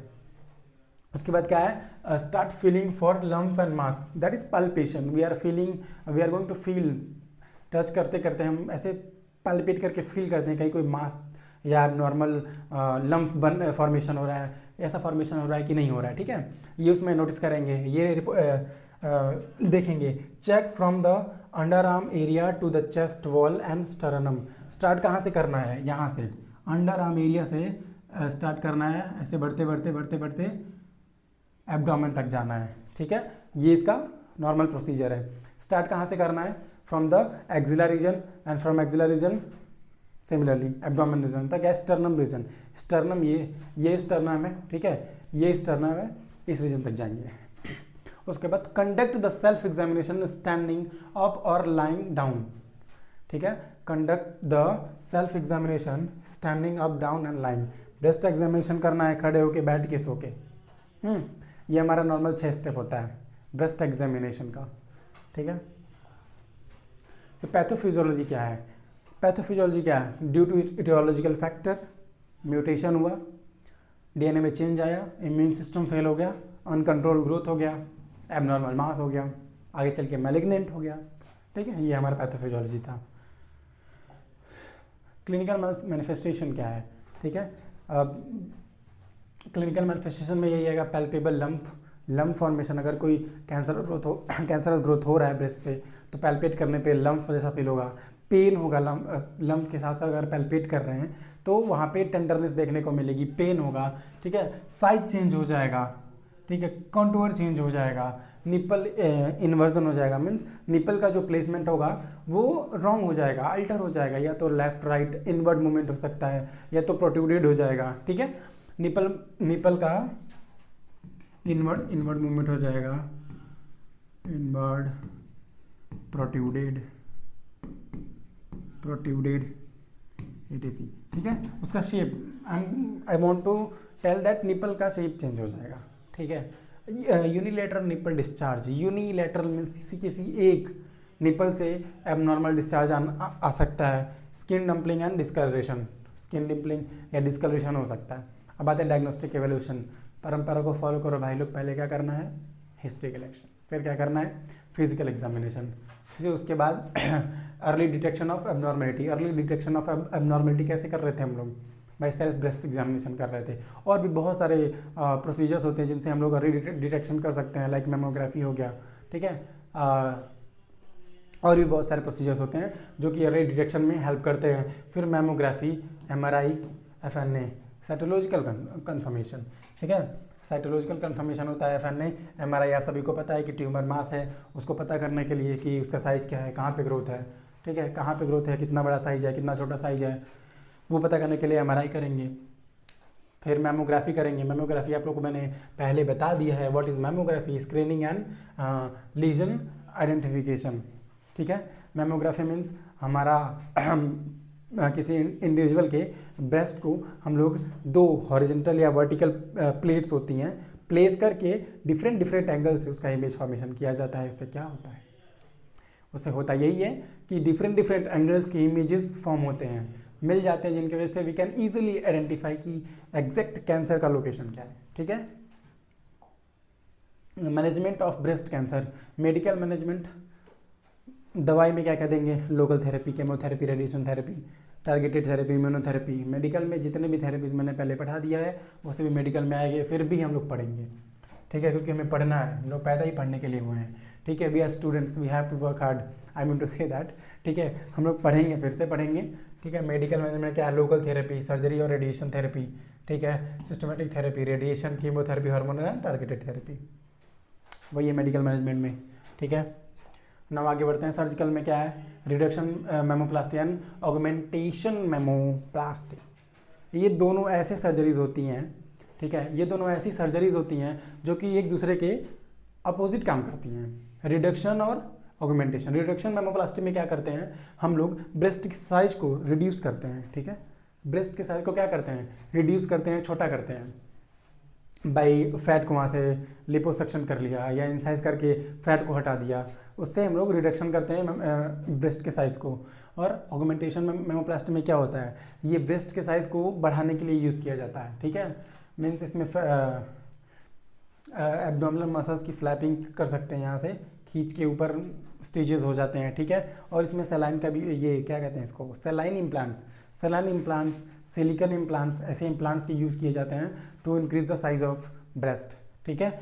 ब्रेस्ट के साइज को इंक्रीज या डिक्रीज करना होता है, रिडक्शन में डिक्रीज कर दिया और उसमें इंक्रीज कर दिया। फिर breast reconstruction, flap reconstruction, tissue expander, flap breast का रिकंस्ट्रक्ट कर रहे हैं, ठीक है। ड्यू टू सम रीजंस हमने वो रिमूव कर दिया पूरा ब्रेस्ट, ठीक है। अब हम लोग को रिकंस्ट्रक्ट करना है। रिकंस्ट्रक्ट में क्या, flap reconstruction, tissue expander, transrectus abdominis muscles tunnelled to the breast area.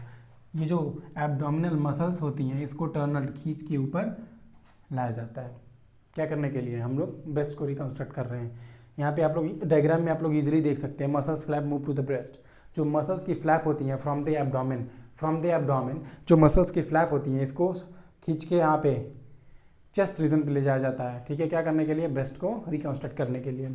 Muscles का वो फ्लैप होता है, खींच के ऊपर ले गए टू रिकंस्ट्रक्ट द ब्रेस्ट। यहाँ पे देखेंगे tissue expander means inserted after mastectomy, gradually filled with saline. Size increase करने के लिए क्या कर रहे हैं हम लोग, सलाइन का, सिलिकन सलाइन हो गया, सिलिका हो गया, सलाइन हो गया, इन सभी इम्प्लांट्स का यूज़ करते हैं एक्सपेंड करने के लिए साइज, ठीक है। Now nursing management procedure explain करेंगे, डायग्नोसिस एंड पोटेंशियल ट्रीटमेंट का ऑप्शंस, एसेस करेंगे। एंजाइटी हो गई, भाई कोई पेशेंट आया, एंजाइटी हो रही है, डर लग रहा है, हाँ, तो उसको समझाएंगे कि डरिए मत, हम लोग कुछ आपको जान से नहीं मारने वाले हैं, जो हमारा काम है, जो ट्रीटमेंट है, we are going to treat you, ठीक है। ये सब रीअश्योरेंस करेंगे, इवेलुएट करेंगे medical conditions and fitness, post operative में क्या, वही काम, ठीक है। एसेस करेंगे वुंड, ठीक है, रेडनेस, एडिमा, टेंडरनेस ऑर्डर या ड्रेनेज तो नहीं हो रहा है।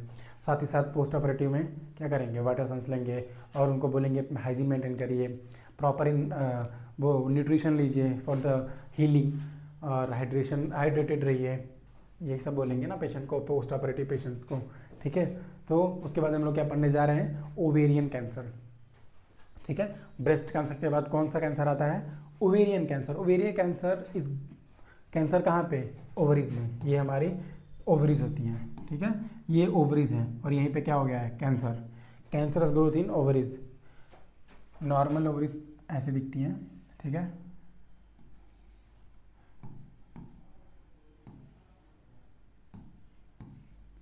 नॉर्मल ओवरीज ऐसी होती है। ठीक है, मैंने जस्ट ओवर भी जैसे डायग्राम दिया है कि ओवरी दिखती कैसी है। ठीक है, ओवरी ऐसी होती है, ये नॉर्मल ओवेरीज हैं। ये क्या है, नॉर्मल ओवेरीज हैं। ठीक है, नॉर्मल ओवेरीज में कोई कैंसर नहीं हुआ है। ठीक है, और यहाँ पे कैंसर हुआ है। तो ऐसा कैंसर जो कि फीमेल रिप्रोडक्टिव ऑर्गन यानी ओवेरीज में ओरिजिनेट होता है, उस कैंसर को हम लोग कहते हैं ओवेरियन कैंसर। ठीक है, the cancer of ovary is not common but it causes more death than other female reproductive organ.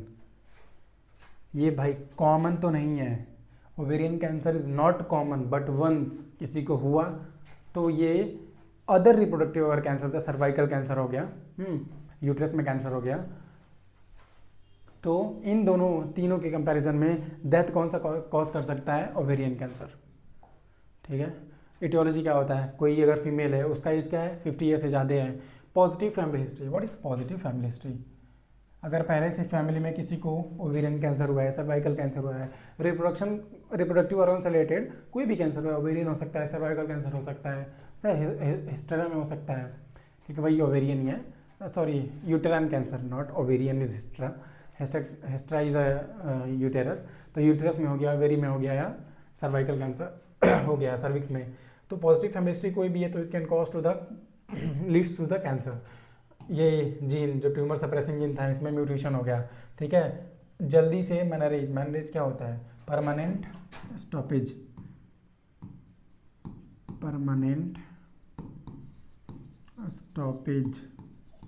Of menstrual cycle, उसे मैनरेज कहते हैं, या लेट, बहुत दिन बाद, बहुत नॉर्मल तो 45 एबव होता है मैनरेज का, लेकिन पहले ही हो गया या बहुत बार 50-55 पे हुआ तो it can leads to the cancer. Prolong infertility, बहुत लंबे समय तक इनफर्टिलिटी से हो सकता है। फोर्स्ड चाइल्ड बर्थ आफ्टर 35 साल के बाद अगर कोई बेबी कंसीव कर रही है पेरेंट फीमेल, तो it can cause ovarian cancer.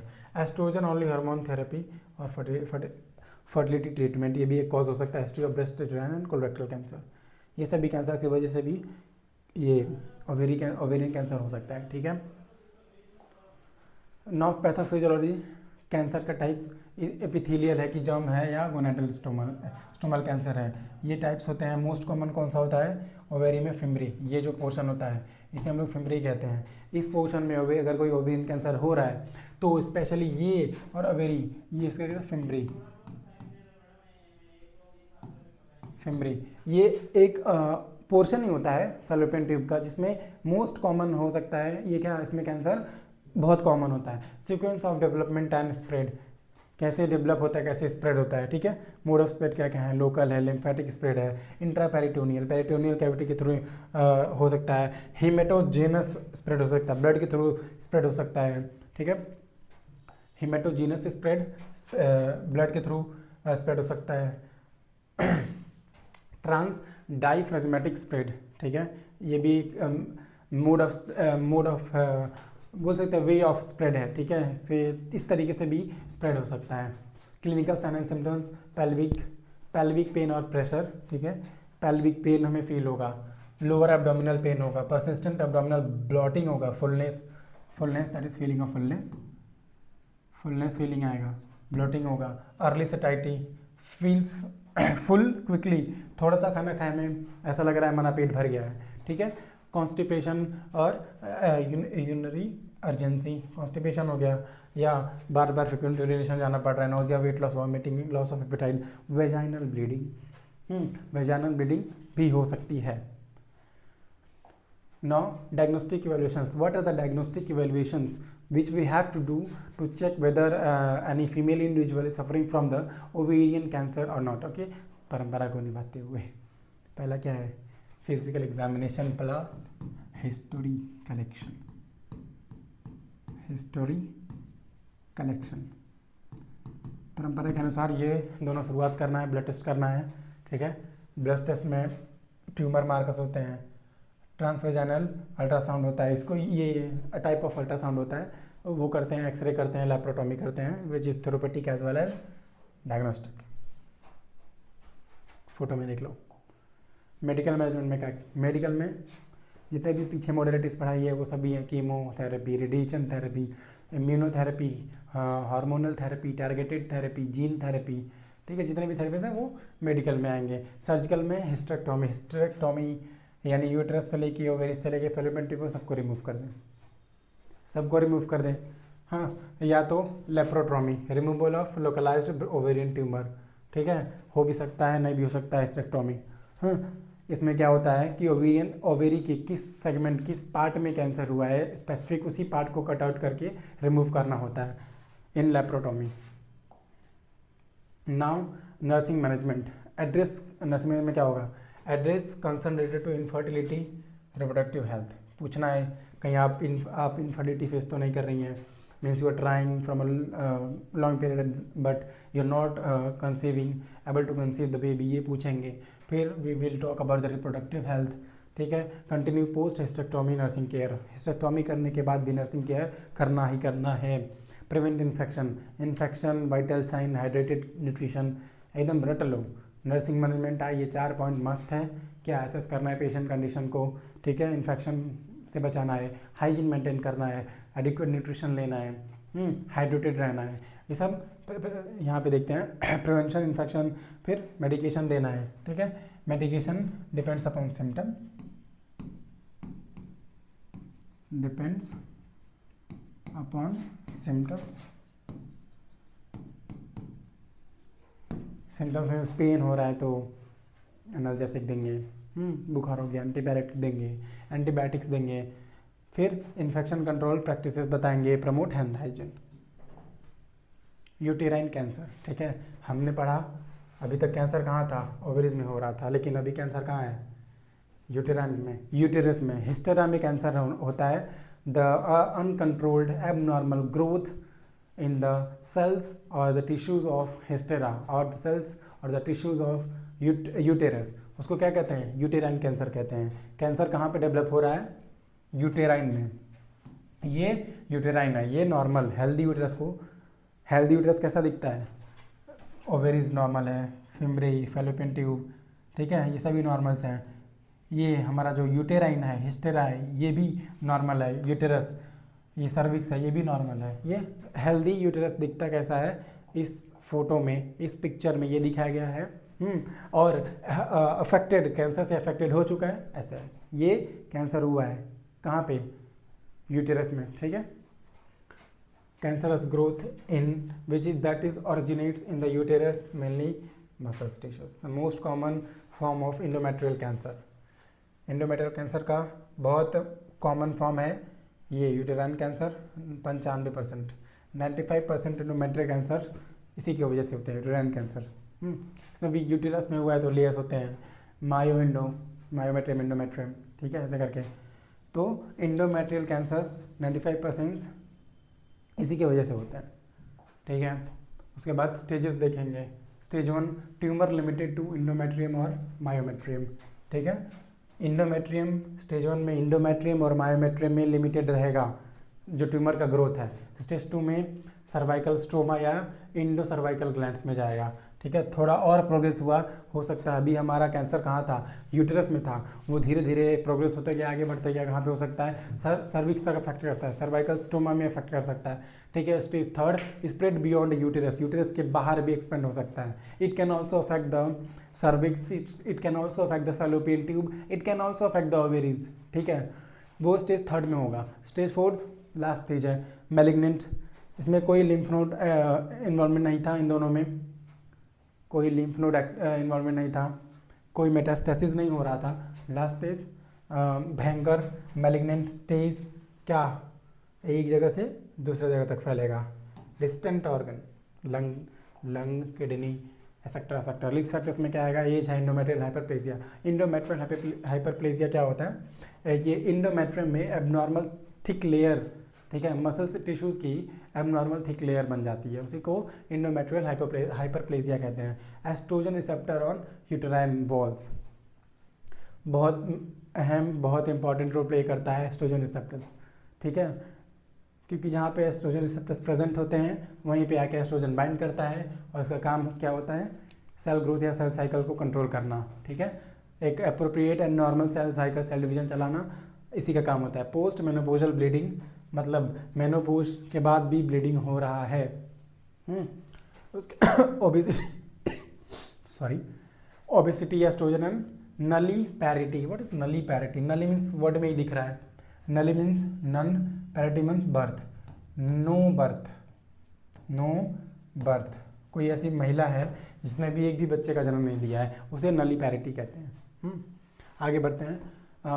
Pathophysiology, cancer growth हुआ, hyperplasia fundus that is a part of uterus, वहाँ पे आया, बिनाइन है अभी, उसका इन्वेजन हुआ, फिर मेटास्टेसिस हो गया। मैंने बता रखा है आप लोग को बार बार कि पैथोफिजियोलॉजी, एक कैंसर का काम सेम होता है चाहे वो कहीं भी हो, ठीक है, तो पैथोफिजियोलॉजी इसके बेसिस पे आप लोग लिख सकते हैं।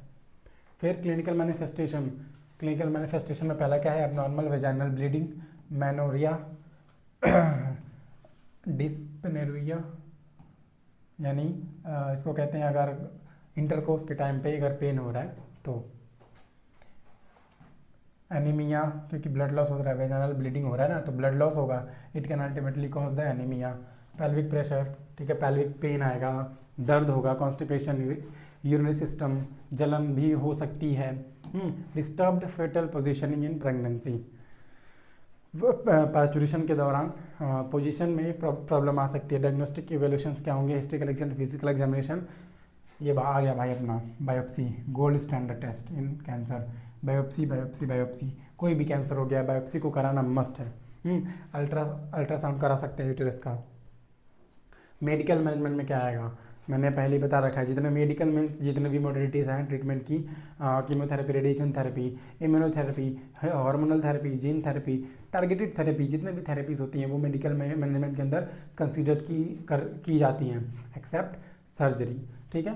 तो इसमें क्या है, मेडिकल मैनेजमेंट क्या है, कंजर्वेटिव ट्रीटमेंट देंगे फॉर स्मॉल ट्यूमर्स, ठीक है। GnRH एनालॉग्स, ये GnRH एनालॉग्स क्या करते हैं, हमारे हाइपोथैलेमस पे जाके काम करते हैं, एक्ट ऑन हाइपोथैलेमस, इसका काम क्या होता है, LH और FSH हार्मोन को रिलीज करवाता है, ठीक है, इसको देंगे तो LH FSH रिलीज होगा, which can be use as a treatment. Oral contraceptive pill या प्रोजेस्टेरोन, ये भी एक हार्मोन ही है, कीमोथेरेपी हो गया, प्रोजेस्टेरोन थेरेपी हो गया, ठीक है।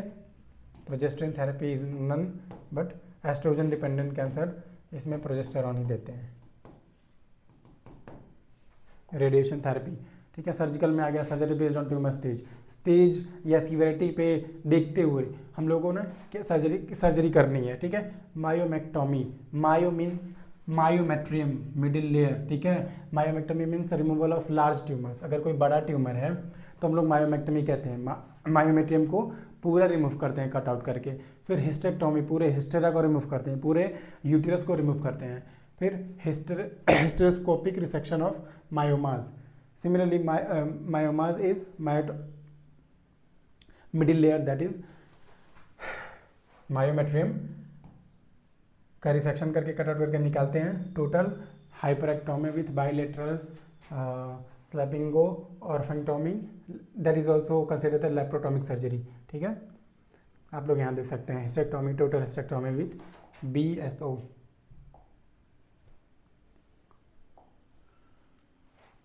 नाउ नर्सिंग केयर, हाँ हमारा फील्ड आ गया pre operative, post operative. Pre operative में क्या करेंगे, एक्सप्लेन डिजीज स्टेज, ट्रीटमेंट कैसा चल रहा है, फिजिकल साइकोलॉजिकल सपोर्ट देंगे, दवाई दी है उसको देना है पेशेंट को, हेल्दी लाइफस्टाइल बताना है, हेल्दी सेक्सुअल प्रैक्टिसेस बतानी है।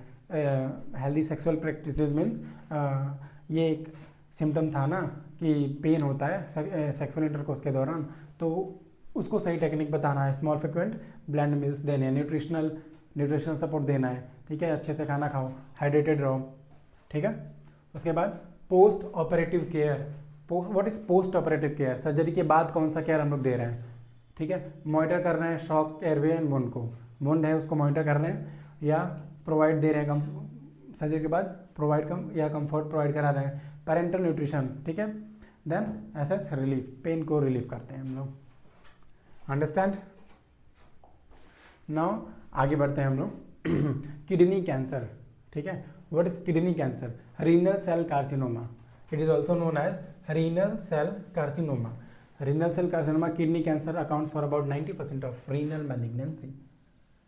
Kidney cancer about 90% of renal malignancy and commonly affect adults over 40 years. Kidney is, ये जो किडनी कैंसर है हमारा 90% मैलिग्नेंट होता है, मैलिग्नेंट, और उसके साथ ही साथ ये किसको अफेक्ट करता है, एडल्ट्स को।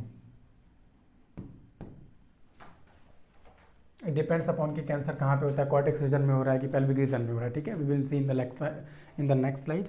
यहाँ पे देख सकते हैं ये नॉर्मल किडनी का डायग्राम है और यहाँ पे किडनी में ट्यूमर हो गया। Types of renal tumour, renal tubule tumour, जो रीनल ट्यूबुल्स में ट्यूमर हो सकते हैं, और रीनल पेल्विस, देखिए ये पेल्विक रीजन होता है, ठीक है, यहाँ पे ट्यूमर हो गया, या अदर रीनल ट्यूमर्स, और भी बहुत सारे पार्ट्स होते हैं ना जहाँ पे कैंसर हो सकता है किडनी में, ठीक है। स्पेसिफिकली उसने रीनल ट्यूबुल्स में बता दिया और रीनल पेल्विस में बता दिया, ठीक है। पेल्विस इज ए स्ट्रक्चर, ये इसको पेल्विस कहते हैं, ठीक है, ये जो है स्ट्रक्चर इसको पेल्विस कहते हैं। यहाँ पे ट्यूमर हुआ है तो उसको रीनल पेल्विस ट्यूमर बोल दिया गया है। उसके बाद अदर रीनल ट्यूमर्स कौन कौन से हैं, नेफ्रोब्लास्टोमा, हाँ, विलियम्स ट्यूमर कहते हैं, बहुत ही रेयर ट्यूमर होता है, sarcoma, epithelial tumour, transitional cells, squamous and adenocarcinoma, these all are the types of renal tumours. Stages of kidney cancer, stages कौन कौन से होते हैं, पहला stage confined to renal capsule. Renal capsule क्या होता है, उसी के बीच में कन्फाइंड है, मतलब रुका हुआ है रीनल कैप्सूल में। Renal capsule thick fibrous outer covering है, outer covering of kidney, renal capsule outer covering of kidney है, ठीक है, और पहला स्टेज में कैंसर उसी में कन्फाइंड रहता है, उसमें रुका हुआ है, ठीक है। दूसरे स्टेज में क्या, invades in perinephric fat. Perinephric fat is none but जो आसपास के फैट्स होते हैं, सराउंडिंग फैट्स को हम लोग पेरीनेफ्रिक फैट्स कहते हैं। तो पहले क्या था, कन्फाइंड था रीनल कैप्सूल में, ठीक है, उसके बाद आया सेकेंड स्टेज में पेरीनेफ्रिक फैट में, फिर थर्ड स्टेज जो आया renal veins and lymphatic nodes भी इन्वॉल्व हो गए इसमें। पहले तो रीनल कैप्सूल में ये सिचुएटेड था, मूव नहीं कर रहा था यहाँ से वहाँ, उसके बाद जो सराउंडिंग में फैट्स होते हैं उन पे गया, उनके बाद क्या हुआ, इसमें veins and arteries and lymph nodes भी इन्वॉल्वमेंट होने लगा, इनका भी इन्वॉल्वमेंट होने लगा। Now last metastasis to the other organs, ठीक है। Etiology and risk factor, etiology और रिस्क फैक्टर देखते हैं, स्मोकिंग, टोबैको, ओबेसिटी, हाइपरटेंशन, ठीक है, हाइपरटेंशन, ऑक्यूपेशनल केमिकल एक्सपोजर, कोई पेशेंट अगर बहुत लंबे प्रोलॉन्ग टाइम तक केमिकल एक्सपोजर में रहता है तो उससे हो सकता है। कोई मेडिकेशन यूज़ कर रहा है, देखिए medication NSAID use, long term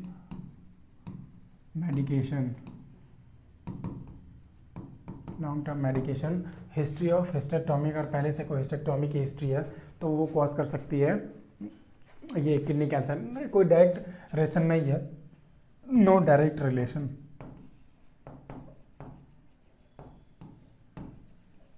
ठीक है। नाउ हेरिडिटरी या जेनेटिक फैक्टर, ये तो मोस्ट कॉमन है ये कि जन कोई पहले से किसी हमारे पेरेंट्स को है तो वो इनहेरिटेड हो सकता है हमारे बॉडी में। उसके बाद पैथोफिजियोलॉजी, ठीक है, ट्यूमर प्रोड्यूस हार्मोन,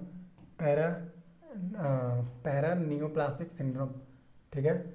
उसके बाद आएगा begin renal cortex tubules, benign in, begin in कहाँ पे रीनल कॉर्टेक्स में बिगिन करता है, यानी शुरुआत होती है, ठीक है। Compresses renal tissues and blood vessels को कंप्रेस करता है, फिर कहाँ पे स्प्रेड हो जाता है, पहले तो बिनाइन था, फिर कहाँ पे बिगिन हुआ रीनल कॉर्टेक्स में, और प्रोग्रेस होते होते क्या हुआ, रीनल टिश्यूज में गया, ब्लड वेसल्स में गया। ब्लड वेसल्स में जाने के बाद it can spread to the distance metastasis कहते हैं इसको, ठीक है। उसमें कहाँ, renal vein, lungs, bones, lymph, liver, brain sorry 2 बार ब्रेन आ गया एक ही। तो इन सभी ऑर्गन्स के पास मेटास्टेसाइज होता है कैंसर, ठीक है। ये हमारा पैथोफिजियोलॉजी है। पैरानियोप्लास्टिक सिंड्रोम, अभी आगे मैं बताता हूँ व्हाट इज पैरानियोप्लास्टिक सिंड्रोम। ये और कुछ नहीं, जैसे अगर कोई ट्यूमर सेल है, कैंसरस सेल है, ठीक है, तो वो क्या करता है, पेप्टाइड्स, हार्मोन्स और सब्सटेंस रिलीज आउट करता है, जिसकी वजह से कोई एनीमिया हो गया, हाइपरटेंशन हो गया, ऐसे करके प्रॉब्लम्स आ सकती है। That is known as paraneoplastic syndrome, ठीक है। उसके बाद देखते हैं क्लिनिकल मैनिफेस्टेशन। अर्ली स्टेज में ये क्या रहता है, एसिम्टोमेटिक। अर्ली स्टेज में हमारा जो किडनी कैंसर है वो एसिम्टोमेटिक रहता है, ठीक है। फिर एक ट्रायड्स आता है, क्या, painless haematuria, triad, painless haematuria, palpable flank mass या फ्लैंक पेन, ठीक है। देन क्लॉकी पेन क्या होता है, क्लॉकी पेन, ठीक है। पेनलेस हेमेटोरिया, यूरिन में ब्लड आएगा जो कि क्या होगा, ये पेनलेस होगा, बिना दर्द के हमारे यूरिन में क्या आ रहा है, ब्लड आ रहा है। फिर palpable flank mass, what is flank क्या होता है, जैसे हमारा जो ये रिब होता है, ठीक है, ये रिब यहाँ पीछे वाला और ये बैक पोर्शन, इस रीजन को हम लोग फ्लैंक कहते हैं, ठीक है। कैमरे में दिख नहीं रहा है, ठीक है। इस रीजन को हम लोग प्लैंक कहते हैं। इस रीजन को प्लैंक कहते हैं। तो पैल्पेबल प्लैंक मास का आएगा, इस रीजन में क्या, एबनॉर्मल मास आएगा, और क्या होगा, फ्लैंक पेन भी होगा, साथ ही साथ क्या होगा, पेन होगा। हाँ, और क्लॉकी पेन इंटरमिटेंट फ्लक्चुएटिंग पेन होता है, अचानक से होगा, बहुत सीवियर हो जाएगा, धीरे धीरे करके खत्म हो जाएगा। ये पैटर्न वाइज आता है, आएगा जाएगा, बहुत ही भयानक दर्द होता है। ये रीनल कैल्कुलाइज में देखा जाता है। ये मुझे इसलिए पता है क्योंकि मुझे रीनल कैल्कुलाई है, मुझे ये जो पेन है मुझे हुआ है, इससे मुझे पता चल रहा है, बहुत भयानक दर्द होता है। और ये पहले तो धीरे धीरे शुरू होगा, एकदम पीक पे जाएगा, फिर स्लो डाउन हो जाएगा, पैटर्न में आता है, इंटरमिटेंट पेन होता है, फ्लक्चुएटिंग पेन होता है, ठीक है। पैरान्यूप्लास्टिक इफेक्ट, पीछे मैंने बताया ना व्हाट इज पैरान्यूप्लास्टिक सिंड्रोम, उसी को पैरान्यूप्लास्टिक इफेक्ट भी कहते हैं। एनीमिया, इरेथ्रोसाइटोसिस, हाइपरटेंशन, हाइपोग्लाइसेमिया, ठीक है। डायग्नोस्टिक एवेल्यूएशन, यूरिन को एनालिसिस करेंगे, क्या पता करने के लिए, हमारे यूरिन में ब्लड आ रहा था, ठीक है, यूरिन में क्या आ रहा था, ब्लड आ रहा था, तो उसको एग्जामिन करने के लिए यूरिन एनालिसिस करेंगे to know identify blood in urine, ठीक है। फिर ब्लड टेस्ट करेंगे, urine analysis, blood test, imaging, chest x-ray. इसके पहले क्या हमारी परंपरा थी, उसको भूल के फॉलो करना, history collection and physical examination. चलो आगे बढ़ते हैं। Medical support and management, medical में सिम्टोमेटिक ट्रीटमेंट देंगे, भाई को दर्द हो रहा था, दर्द में एनाल्जेसिक्स देंगे, कीमोथेरेपी देंगे। हाँ, treatment individualize by the stages, depends upon stage, type, age and health. उसके वाइज ऐसे stage wise, type wise, age wise treatment देंगे, बायोलॉजिकल रिस्पॉन्स एंड मॉडिफायर्स देंगे, पैलेटिव केयर देंगे, ठीक है। इसमें radio, chemo, immuno, as per the symptoms हमें ये मेडिकल ट्रीटमेंट देने हैं। हाँ, सर्जिकल मैनेजमेंट क्या होते हैं रीनल ट्यूमर्स में, surgery preferred in stage 1 to 3, radical nephrectomy, ठीक है, removal of kidney tumour, adrenal, perinephric fat and lymph node. Radical मैंने बताया था, रेडिकल आ गया इट मीन्स नेफ्रेक्टोमी, हम लोग किडनी को तो रिमूव कर ही रहे हैं, साथ ही साथ जो एड्रेनल ग्लैंड है, साथ में आसपास में टिश्यूज़ हैं, ठीक है, आसपास में टिश्यूज़ हैं, फैट्स हैं, लिम्फ नोड्स हैं, सभी को निकाल दिए। नेफ्रॉन स्पारिंग सर्जरी में, स्पारिंग मतलब ऐसी चीज़ों को निकालना है, सॉरी चीज़ों नहीं बोल सकते हैं, टिश्यूज़ को, अफेक्टेड टिश्यूज़ को बस हम लोग वहाँ से कट आउट करके निकालेंगे, ना कि पूरा, ठीक है। फॉर बायलेटरल ट्यूमर्स और सॉलिटरी फंक्शन किडनी, इनके लिए किया जाता है, इसमें अफेक्टेड पार्ट को ही रिमूव करते हैं, removing affected parts only, understand. इसमें अफेक्टेड पार्ट को ही बस रिमूव करते हैं। लेप्रोस्कोपिक नेफ्रोयूरेक्टोमी लेस इन्वेजिव होता है, इसमें लेप्रोस्कोप डालते हैं, ठीक है, रेक्टस के सॉरी नॉट रेक्टम, इसमें लेप्रोस्कोप डालते हैं यूरेथ्रा के through to examine the bladder, ठीक है। वो मैंने पहले ही बता दिया, लेप्रोस्कोपिक हो रहा है यानी ये डायग्नोस्टिक तो है ही, साथ क्या है, थेरापेटिक भी है। रीनल आर्टरी एम्बोलिज्म, ये ब्लॉक लिखा तो रिड्यूस ट्यूमर ब्लड सप्लाई। अगर कोई यहाँ पे ट्यूमर हो रहा है, ठीक है, उसको ब्लड मिलेगा तभी तो उसकी ग्रोथ होगी। हाँ, अगर किसी ट्यूमर को ब्लड मिल रहा है तभी तो उसकी ग्रोथ हो रही है, इलाज तभी तो हो रहा है। हम लोगों ने ब्लड ही रोक दिया, ब्लड रोक दिया तो ट्यूमर का साइज श्रिंक हो जाएगा, छोटा हो जाएगा, ठीक है। नर्सिंग मैनेजमेंट मॉनिटर करना है, provide psychological support, hydration maintain, nutrition maintain, ठीक है, ऐसा ऐसा करना है। नॉर्मल इन्फेक्शन प्रिवेंट करना है, एडमिशन करना मेडिकेशंस को, ठीक है। नाउ कैंसर ऑफ ब्लैडर, कहाँ पे कैंसर है हमारा, ब्लैडर में। What is bladder, urinary bladder, photo में देख सकते हैं आप लोग ब्लैडर दिखता कैसा है, ठीक है। malignancy arising from the epithelial lining of the urinary bladder known as cancer of bladder, ऐसा कैंसर, ऐसा एबनॉर्मल या अनकंट्रोल ग्रोथ जो कि कहाँ पे ओरिजिन हो रहा है, हमारे इपिथेलियल लाइनिंग, वो भी कौन से, यूरेथ्रा के, सॉरी यूरेटर के, ब्लैडर के, सॉरी ब्लैडर के, यूरिनरी ब्लैडर की जो इपिथेलियम लाइनिंग है वहाँ पे एबनॉर्मल ग्रोथ हो रहा है, वहाँ पे कैंसर ग्रोथ हो रहा है, ठीक है, उसको कहेंगे हम लोग कैंसर ऑफ ब्लैडर, ठीक है। नॉर्मल कैसे दिखता है, आधा दिखा रहा हूँ, ठीक है, ये आप लोग आधा देख सकते हैं कि नॉर्मल ऐसा दिखता है, ये क्या है, नॉर्मल है, NORML, नॉर्मल कैसा दिखता है, और ये बीच में ट्यूमर हो गया है, क्या हुआ है, ट्यूमर हो गया है उसको, वो कैसा दिखता है आप लोग देख सकते हैं। नॉर्मल ब्लैडर लाइनिंग ऐसी होती है, स्मूथ, ठीक है, और एबनॉर्मल है और कैंसरस ग्रोथ है तो देख सकते हैं आप लोग यहाँ पे कैंसरस या ट्यूमर ग्रोथ आप लोग को साफ दिखाई दे रहा होगा, ठीक है। ये कैंसरस ग्रोथ यहाँ पे आ गया है, हाँ कैंसरस ग्रोथ आ गया है कहाँ पे, जो इपिथेलियम है, कहाँ पे, inner lining of epithelium of urinary bladder. Now stages of bladder cancer, अब ब्लैडर कैंसर के स्टेजेस कौन कौन से होते हैं, ठीक है।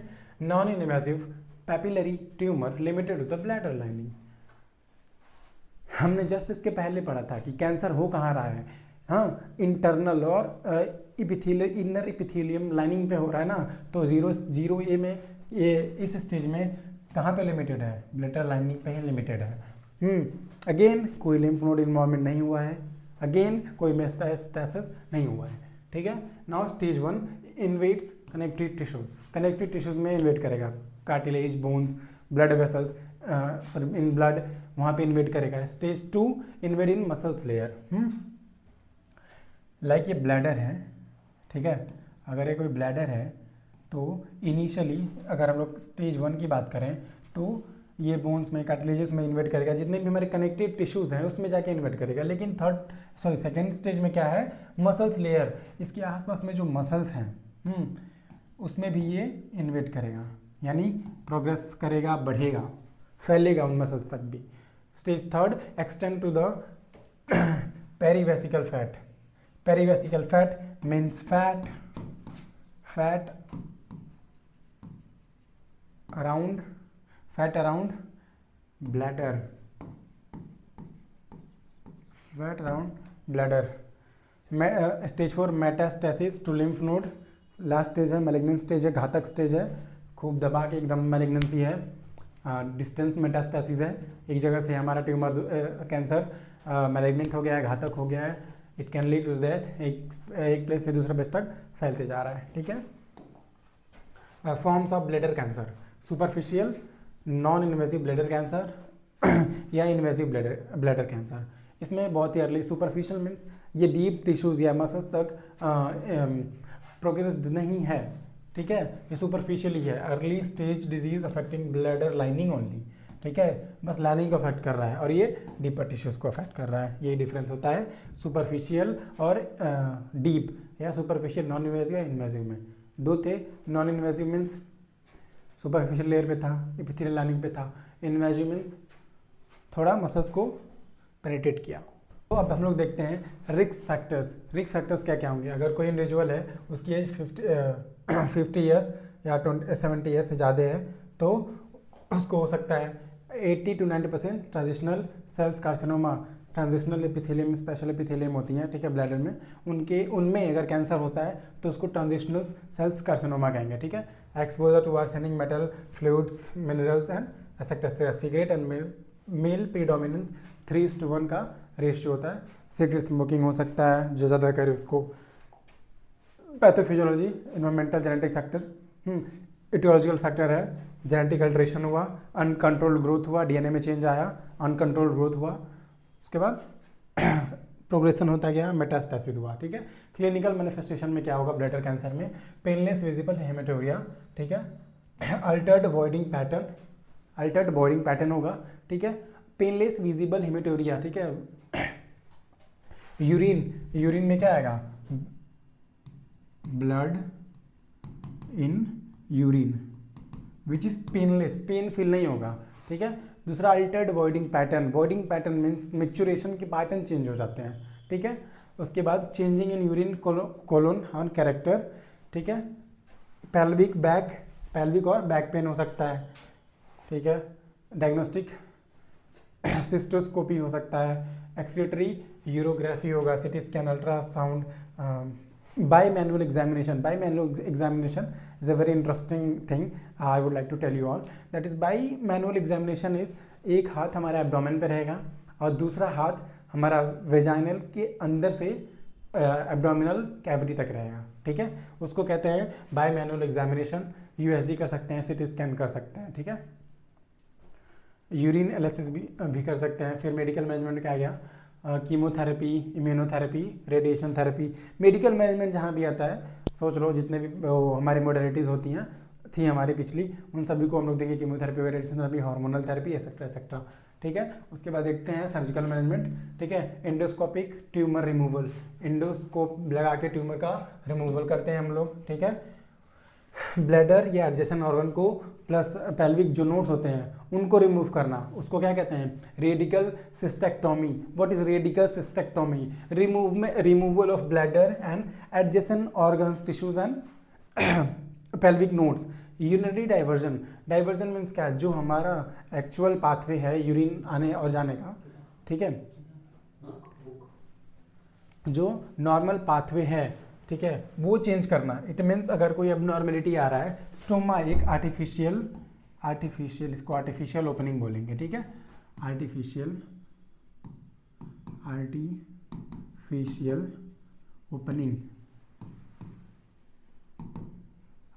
ओपनिंग या कॉन्टिनेंटल पाउच, जिसे वॉलंटरी मीटिंग कर सके।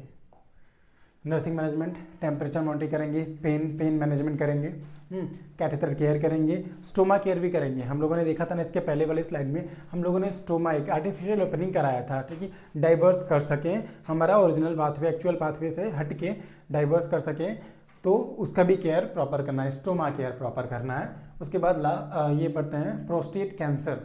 Prostate cancer is abnormal proliferation of cancerous of the prostate gland. Prostate gland में अगर एबनॉर्मल सेल ग्रोथ हो रहा है, ठीक है, अनकंट्रोल्ड सेल ग्रोथ हो रहा है प्रोस्टेट ग्लैंड में, तो उसे प्रोस्टेट कैंसर कहते हैं। अक्सर वो ग्लैंडुलर सेल से अराइज होता है, ठीक है। नॉर्मल प्रोस्टेट कैसा दिखता है आप लोग देख सकते हैं, ये एसेसरी ग्लैंड्स में आता है, ह्यूमन रिप्रोडक्टिव ऑर्गन का। प्रोस्टेट ग्लैंड हो गया, साइमिकल वेसिकल हो गया, ठीक है। तो ये सारे एसेसरी डक्ट्स ग्लैंड्स होते हैं जो कि मेल रिप्रोडक्टिव ऑर्गन में पाए होते हैं, उसमें ट्यूमर होना ये नॉर्मल है। यहाँ पे ट्यूमर हो गया, you can see in the diagram, normal prostate और कैंसरस प्रोस्टेट या कैंसरस ग्रोथ हो गया। कैंसरस ग्रोथ ऐसा दिख रहा है उसमें, ठीक है। Other types of cancer arising in the prostate, और अलग अलग तरीके के कैंसर्स कौन कौन से होते हैं जो कि प्रोस्टेट में हो सकते हैं। Types of prostate cancer, sarcoma, small cell carcinoma, बहुत ही फास्ट ग्रोइंग होता है ये, बहुत ही भयानक घातक फास्ट ग्रोइंग होता है, फास्ट ग्रोइंग कैंसर, ठीक है। स्मॉल सेल कार्सिनोमा, नाम छोटा है भाई, इसका काम बहुत बड़ा है। नाम छोटा है, छोटा पटाखा बड़ा धमाका। Small cell carcinoma fast growing होता है, बहुत ही घातक होता है और neuro endocrine tumours, neuro endocrine मैंने पहले ही स्लाइड में बताया था, न्यूरो मीन्स नर्व है, इंडोक्राइन मीन्स हार्मोन सेक्रेट कर रहा है, ठीक है, उसमें कैंसर होना, ट्यूमर होना। Transitional cell carcinoma, transitional epithelium में, ठीक है, ट्रांजिशनल एपिथेलियम, इसमें कैंसर होना, ठीक है। स्मॉल सेल ट्यूमर यहाँ पे डायग्राम में देख सकते हैं, सार्कोमा हो गया, स्मॉल सेल कार्सिनोमा हो गया, ठीक है। Now sign of prostate cancer, sign and staging, staging A1 में क्या होता है, less than 5% prostatic tissues neoplastic, 5% से भी कम टिश्यूज जो होगी उसमें इन्वॉल्व होंगी स्टेज 1A के केस में। स्टेज A2 में ग्रेटर इन्वॉल्वमेंट देन A1 और A2, स्टेज 1 में A1 होता है और A2 होता है, तो A1 में less than 5% prostatic tissue neoplastic आते हैं, A2 में A1 से ज़्यादा टिश्यू इन्वॉल्वमेंट होता है, ठीक है। Stage B second, palpable nodules more than 2 centimetre और मल्टीपल नोड्यूल्स, नोड्यूल्स का इन्वॉल्वमेंट होता है इसमें 2 से ज़्यादा।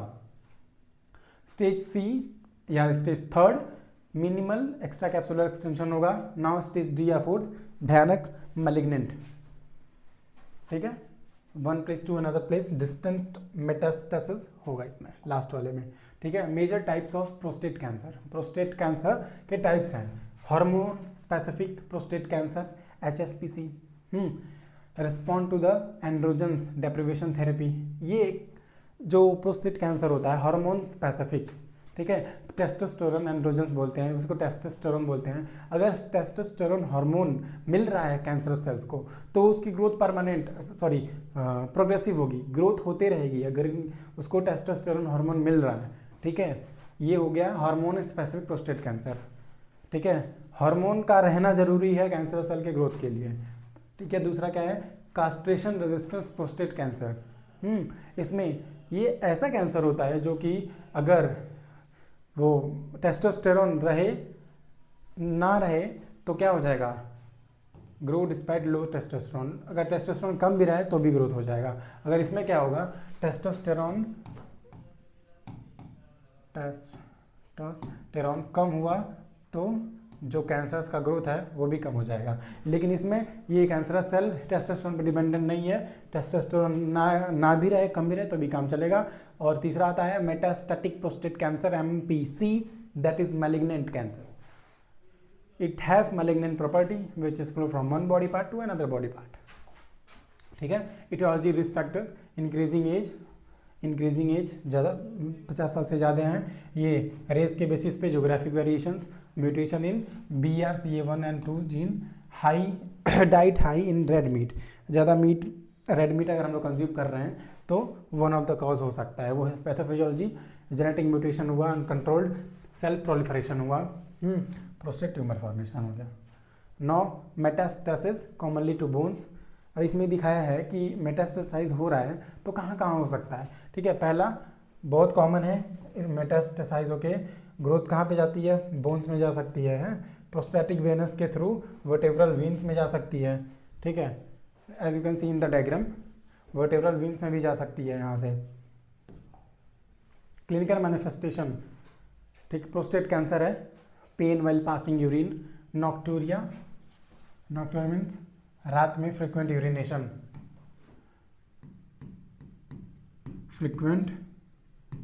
यूरिनेशन, इन नाइट, ठीक है।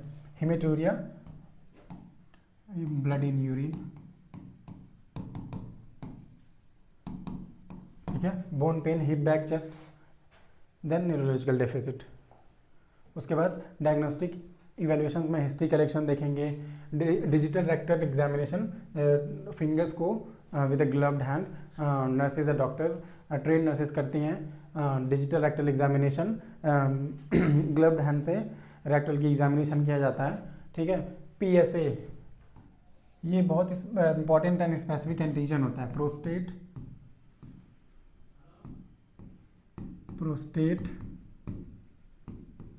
Specific antigen,